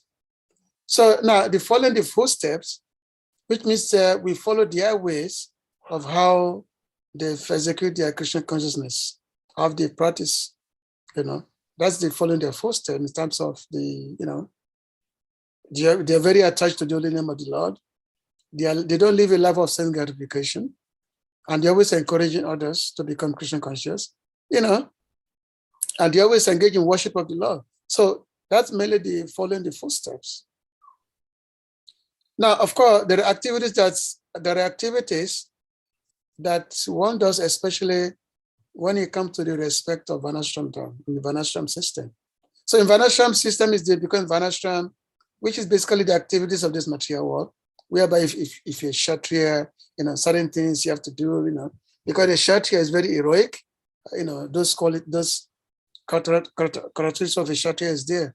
Or if you're a Brahmana, who is very, very attached to cultivating knowledge and is very, very, let's say, subdued person, very calm, peaceful person, a Brahmana. Whereas a Kshatriya is very, very heroic, and that's why sometimes a Kshatriya can even go to the forest and kill animals and fight tigers. And then, of course, you have the Vaishyas who have to do business and, whatever, cow protection, business and all that. So you have the Vaishyas, and then you have other people who cannot do all those things, but they can be like the Shudras. So they can be in a service attitude, in a service mode to others, to other classes of society. So those are the activities in the Varnashram by which one has to do as long as one is in this material world. But for the Paramartha means those activities which are beyond the realm of this material world, which has to focus exclusively on the worship of the Supreme Lord. So that we follow the footsteps of the great devotees. We follow their footsteps in a sense, in terms of their, the way in terms of how they are very attached to the Lord. Now, there's one particular devotee, Babaji, actually a great devotee, actually. It was a Babaji, Vansidas Babaji. You must have heard his name, Vansidas Babaji. So this great Vaishnava, his habit was to smoke hookah. That was his habit, was to smoke hookah. Hookah is a kind of smoke, that's his habit. Now, he was so exalted, such an exalted Vaishnava, Even Srila Bhaktisiddhanta will even supply him hookah. We'll tell the devotees to go and give him this thing to smoke. So in neophyte devotee, we find this kind of thing confusing, that this person is smoking hookah and has even been supplied the hookah, the smoke, by the Acharya. So how can we understand this? So those are the activities that a neophyte person can never understand. And if a neophyte person trying to understand it, trying to do this, trying to imitate these activities, that neophyte person will fall down. So this is some of the dynamic aspect of spiritual life, of Christian conscious life. You know, because the great persons, because they've attained such a high stage of consciousness, what they are even doing with their body, we don't even know. For them, they are not even connected with their body. They are totally beyond their body. They totally disconnect with it. So therefore, their body is doing something, we try to imitate that. Then we run into problems. Now there's another story here. One time, Pundarik Vidyanidhi, who was a very great devotee of Chaitanya Prabhu, so he had come to Navadip, Pundarik Vidyanidhi, and so that time Gadara Pandit, he wanted to meet Pundarik. He wanted to meet him because he heard so much about him from Lord Chaitanya that actually Chaitanya Prabhu will always call him father, because Mahaprabhu called him father because Pundarik, he was the incarnation of Vaishnava Maharaj. Yeah, Vaishnava Maharaj. So Mahaprabhu will always call him father. So Pundarik, Gadara Pandit Prabhu was very, very much interested to see Pundarik. So, and Mukunda Datta, he was a great acquaintance of Pundarik. He said, I will take you to him. So Gadara, Mukunda Prabhu and Gadara, so they went to the house of Pundarik. But when they reached his house, Pundarik, he was sitting on a big chair, on a big chair. And two young ladies, they were fanning him. He was dressed in a very, very expensive attire, very sacred, very, you know, he appeared like a royal person, and he's smoking a very long pipe like this. So it's like someone who was very much enjoying himself. So when Gadara Prabhu, when he saw this, so within his mind started thinking that, where has Mukunda brought me? This is Vaishnava, is a devotee, and he's so much engrossed in sense enjoyment like this. So how come? So knowing the mind of Gadara Prabhu, so Mukunda Datta started chanting a verse from Bhagavatam, you know, especially the verse with the Aho Baho Kala. There's one verse which describes Krishna being very, very merciful, that even Putana came to kill him, still he gave her the highest benediction, because Krishna killed Putana, and at the same time he also made her into one of his nurse in the spiritual world. So which means, so we have made that verse saying that who else can I take shelter of? Kandayalu Sanam Prapanam Prapadye. So when he heard this verse, he completely launched into a higher stage of consciousness, that whatever he was wearing, he tear his clothes apart, he threw away the pipe he was smoking, everything around, he broke them apart, and it was rolling on the ground, you know, expressing the higher stage of, you know, ecstatic, you know, feelings of, you know, love of God, rolling on the ground, totally, completely oblivious of everything around him.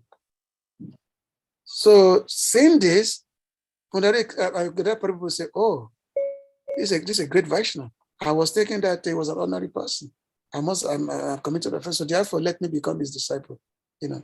So in this way, the great personality will do so many things that may be beyond our comprehension.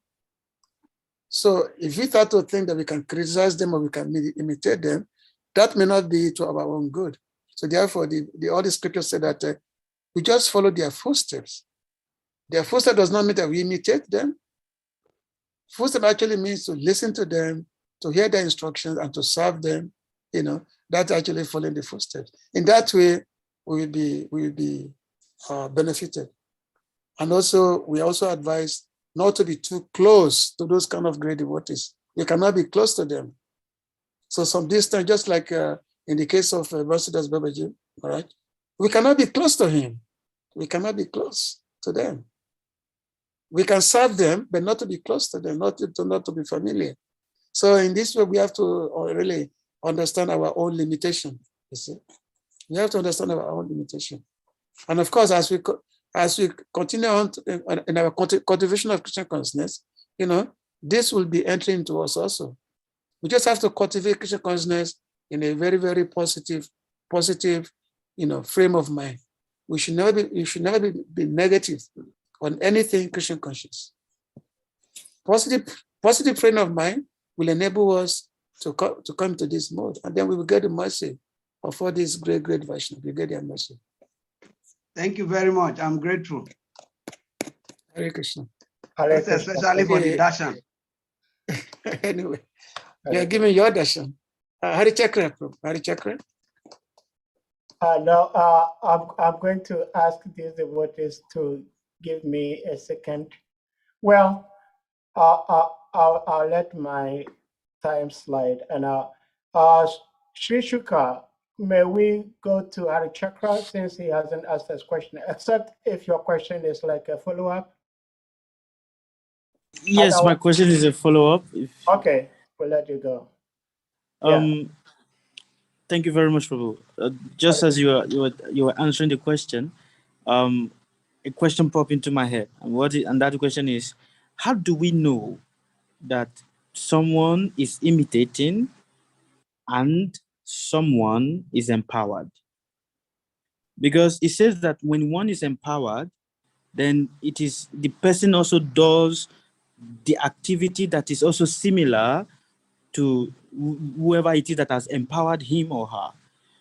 Like we always hear that we always hear, since I've growing up in the temple or hearing from the devotees and everything, I always hear they say, this person is empowered by the spiritual master, this person is empowered. And you can see, also in Nigeria, in Africa, they have this term where they say that a child has to behave like his father. I mean, a son behave like his father. By the activity of the child, you will know the kind of father he has.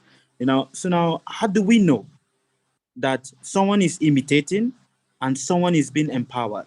Because if we look also from the context I'm sorry if you don't mind me if I digress a bit, from the context of the Bible, you hear that Elijah, he was able to walk upon water, and his disciple Elisha, using the cloth of Elijah, he smacked the water, and the water opened into two, and he walked through the water.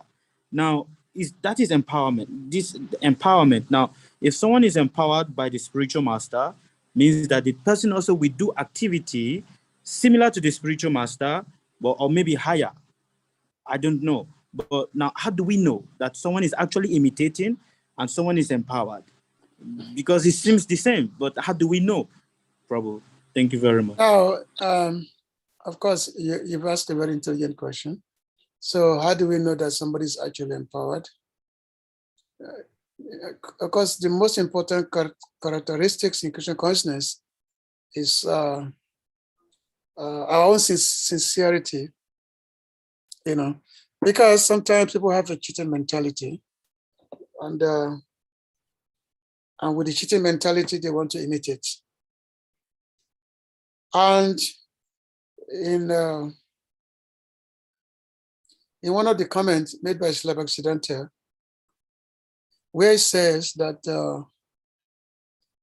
it's in this world, many things go on in the name of religion.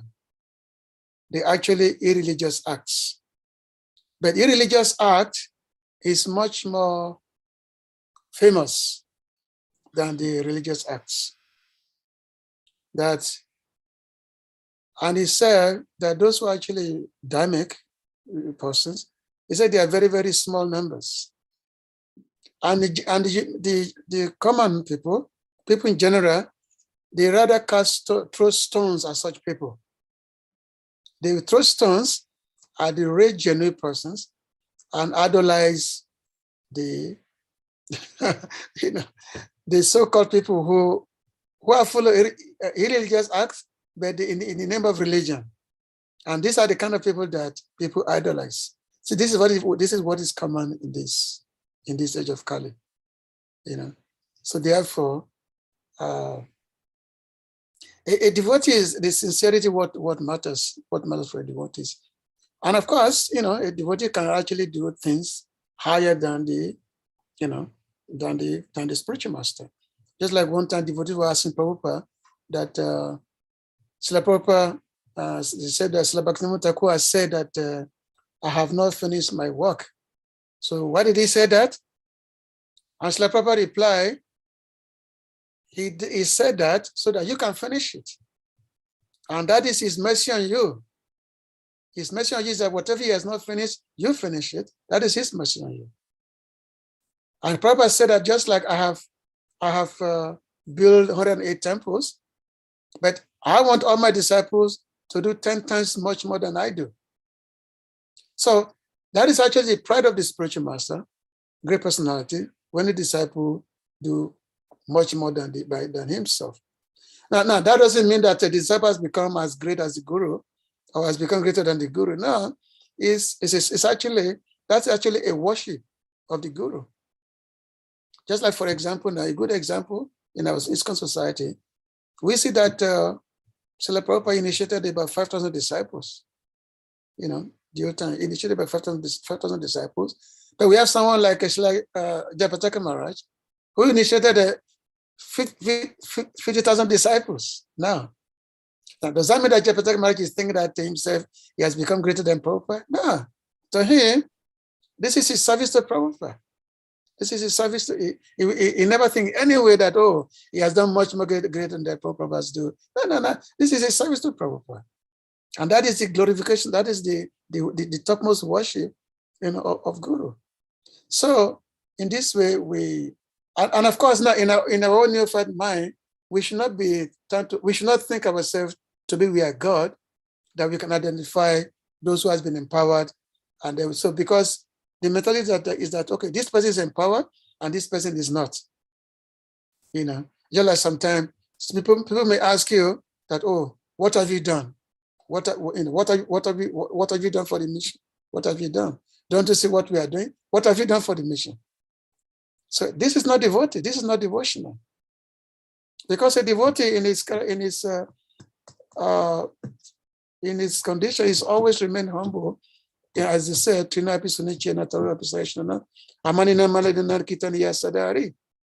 devotee remains humble in all circumstances. He never expect respect for himself. He's always offering respect to everyone, because this is my Prabhu's teaching that if you want to chant Krishna's name, then you have to be Trinati Sunachena, Torah. So there's never such a thing as somebody is being great. Actually, everyone is great. Everyone is great. Anyone who's chanting Krishna's name is great. Is great. But if you want to categorize the devotees based on what they are doing, so that is our own neophyteness, and that will affect our advancement. So to me, we should not even come to Of course, maybe I'm jealous myself because I'm not doing much in terms of a preaching mission. Maybe I'm jealous of those who are actually doing it, so that they don't criticize me too much. But anyway, this is just based on what I've learned from other servants and other great personalities. That everyone is great, and we should just serve the Vaishnava, like Ganga Prashad Prabhu said that yes, we serve the Vaishnava, we have taste for the holy names, and then give it all, compassionate, preach to the other jiva. Is it? Hare Krishna. Thank you. Hare Krishna. Sri Harichakra Prabhu, please, you may unmute.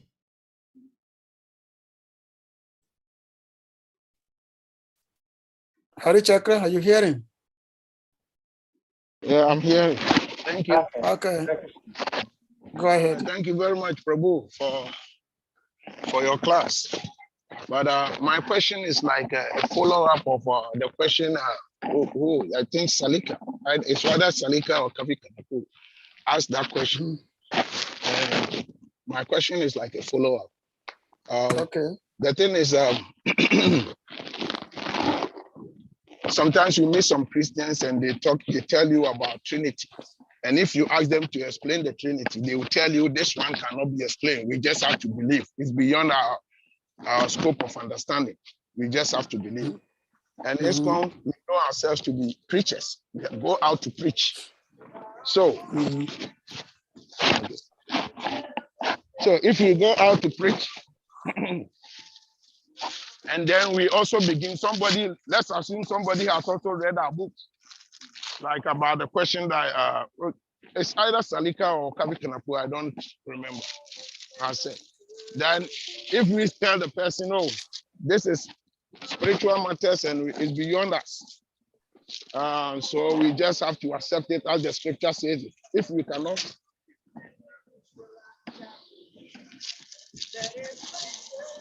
Are you speaking? Yeah. Yeah.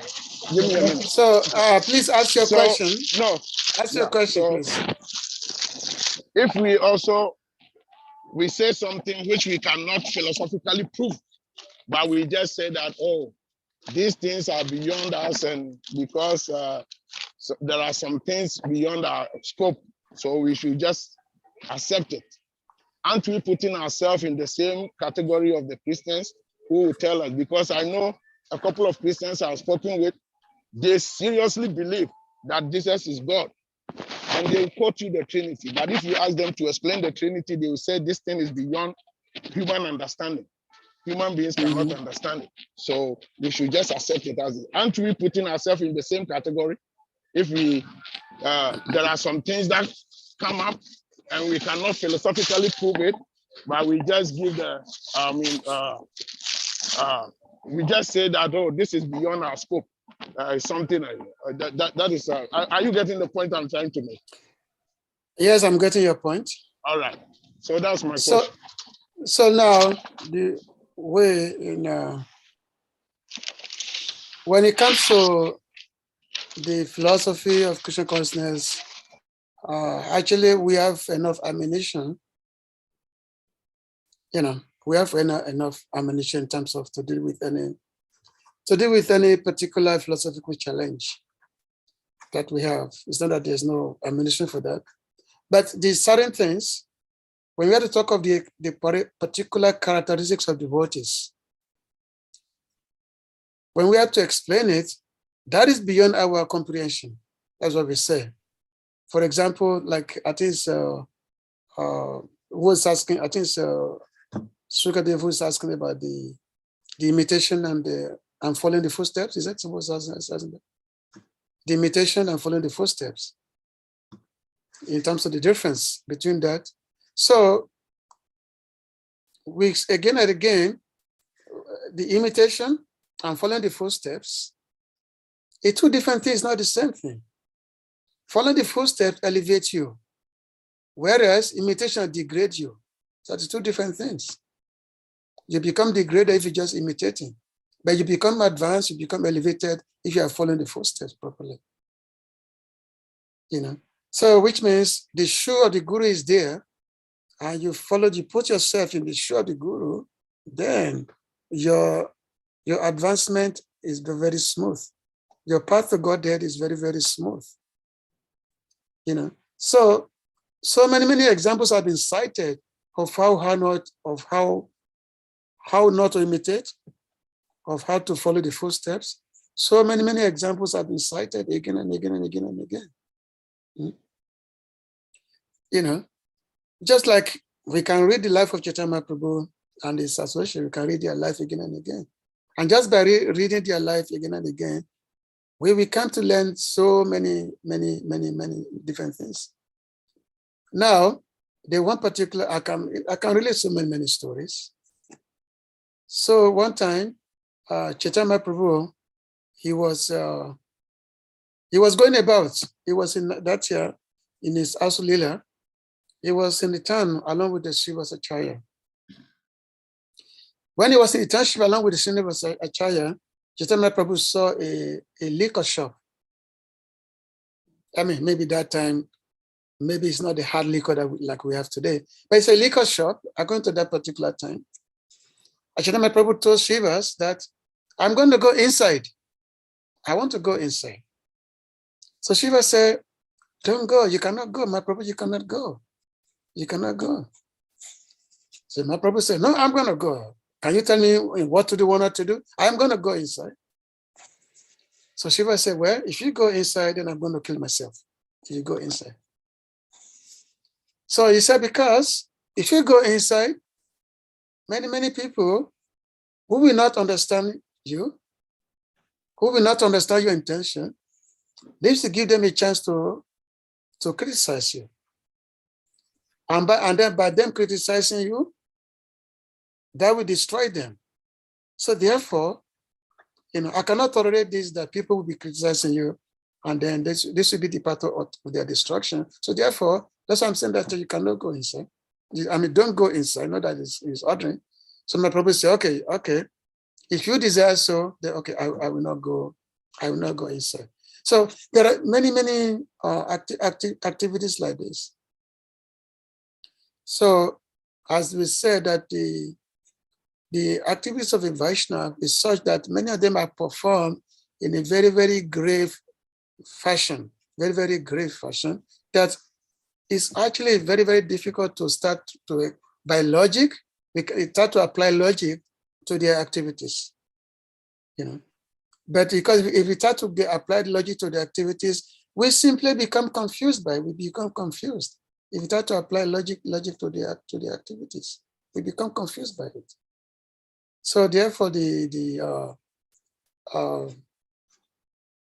and we don't try to explain. I mean, I think is it Kanapu or and that was Kusa, who's asking about the the Christian's activity of kidnapping. That why can we also not kidnap if Christians can kidnap? First of all, Christian is God. He's the supreme Lord. So therefore, he can do what he wants to do. He's a supreme independent. He's a supreme independent that you are not. Krishna is called Swara. Jamad Yasayatamvara Abhigana Swara. Krishna is the origin of everything and is the supreme independent. But you don't have the same independence as Krishna does. So therefore, how are you going to imitate Krishna? How are you going to imitate him? Those who try to imitate him, they get killed. Just like Pandrak. Pandrak is a good person. I mean, it's a good story of Pandrak. You all know, those who have read the scripture know Pandrak. Pandrak said, so he dressed himself up in Krishna's dress. He put an extra 2 hands on his body. He said, now I've had 4 hands. Actually, he put some imitation hand. He said, now I've got 4 hands now, and I'm the real Vasudev, and Krishna, you are the fake Vasudev. So Krishna, you better throw away your chakra, because if you don't do that, I'm coming after you. And of course, when Pandrak said this, everyone in Dwarka, they were simply laughing because they know this fellow is a foolish person. So Pandrak, he sent a message to Krishna that, give up I'm the real Vasudev, not you. Of course, we know the result of that. So Krishna eventually eventually cut off the head of Pandrak. So because many people, they want to imitate the activities of God. But how are you going to imitate the activities? You get destroyed by it. So devotees don't imitate, devotees follow the footsteps. Devotees remain humble. So therefore, the real ornament of a devotee is the humility, the humble,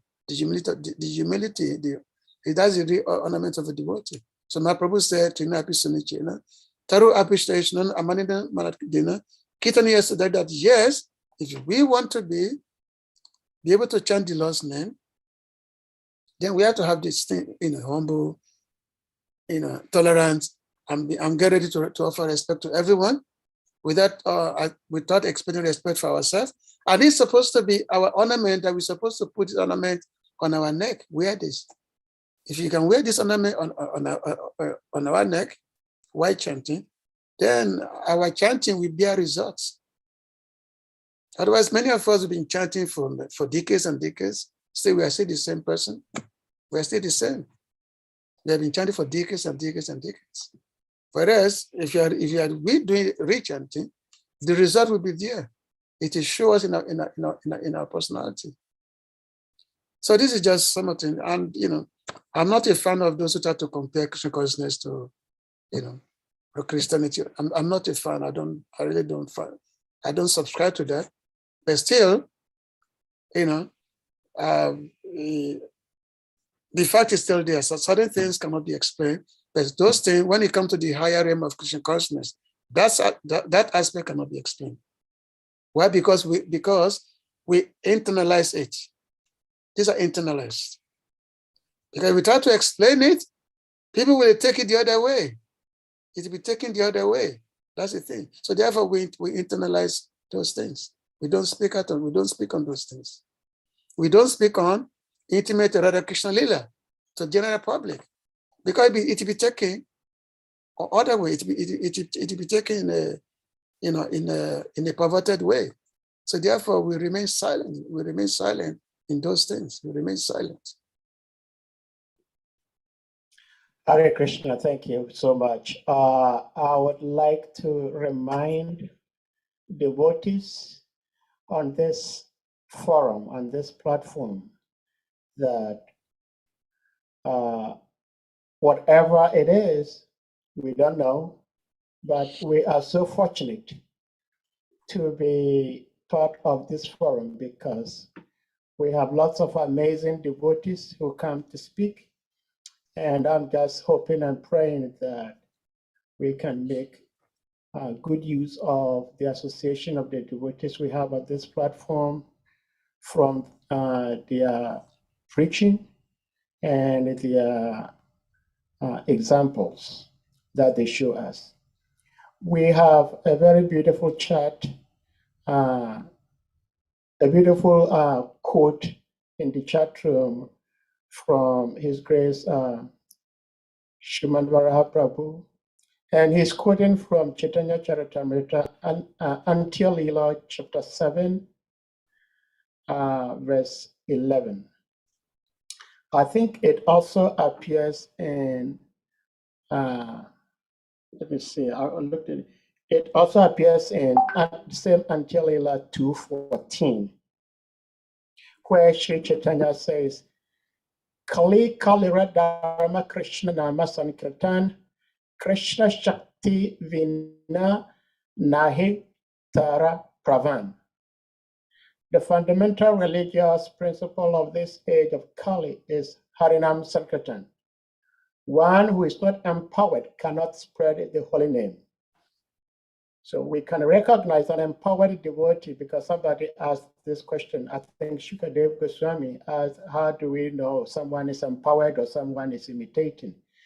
So Srimad Vara is helping us answer that question further, that we can recognize an empowered devotee by how much they are acting as instruments for spreading the holy name of Sri Chaitanya Charitamrita, Sri Chaitanya Mahaprabhu.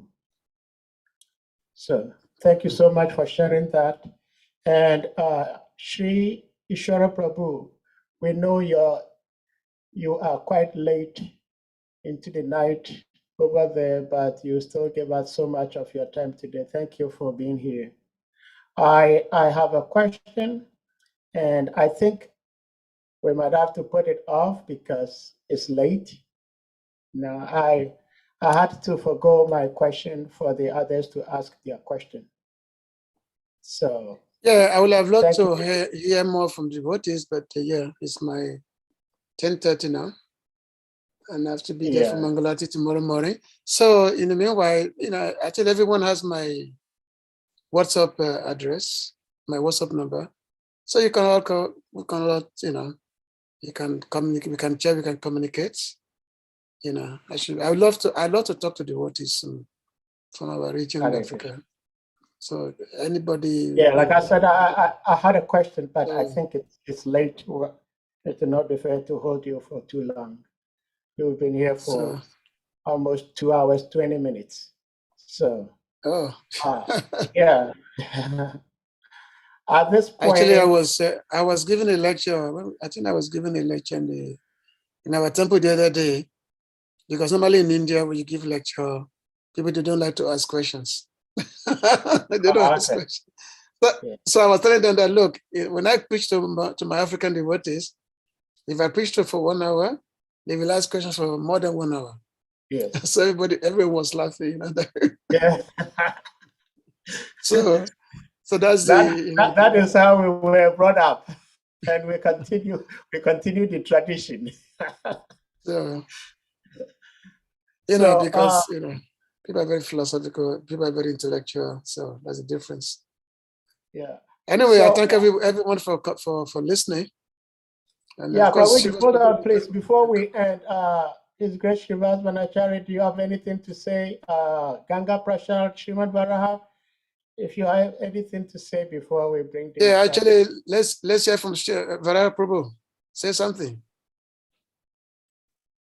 Yeah, Srimad Varaha. Hare Krishna. Hare Krishna. Hare Krishna. Hare Bol. Pranam Prabhu, thank you very much for this very enlightening lecture. Thank you for the time. We're very grateful. Hare Krishna. Hare Krishna. Hare Krishna. Srivas Prabhu? Hare Krishna. You want to I've already spoken. Thank you very much for such a enlivening class. We hope we would hear more of these in the future. And then you should send us some dust from Vrindavan. We need the dust from Vrindavan. Throw some dust in this direction. Yes. Hare Krishna. Hare Krishna. Hare Krishna. Okay, so at this point, we're going to kindly request all the devotees to unmute, and then we chant to beg Hare Krishna to express our appreciation. Hare Krishna, Hare Krishna, Hare Krishna. Krishna Hare Hare, Hare Rama, Hare Rama, Rama, Rama, Rama, Hare Hare, Hare, Hare. Panchakalpatarubhyascha, Kripasindhubhyascha, Vaishnava Namo Namaha, Vaishnav Thakur ki jai.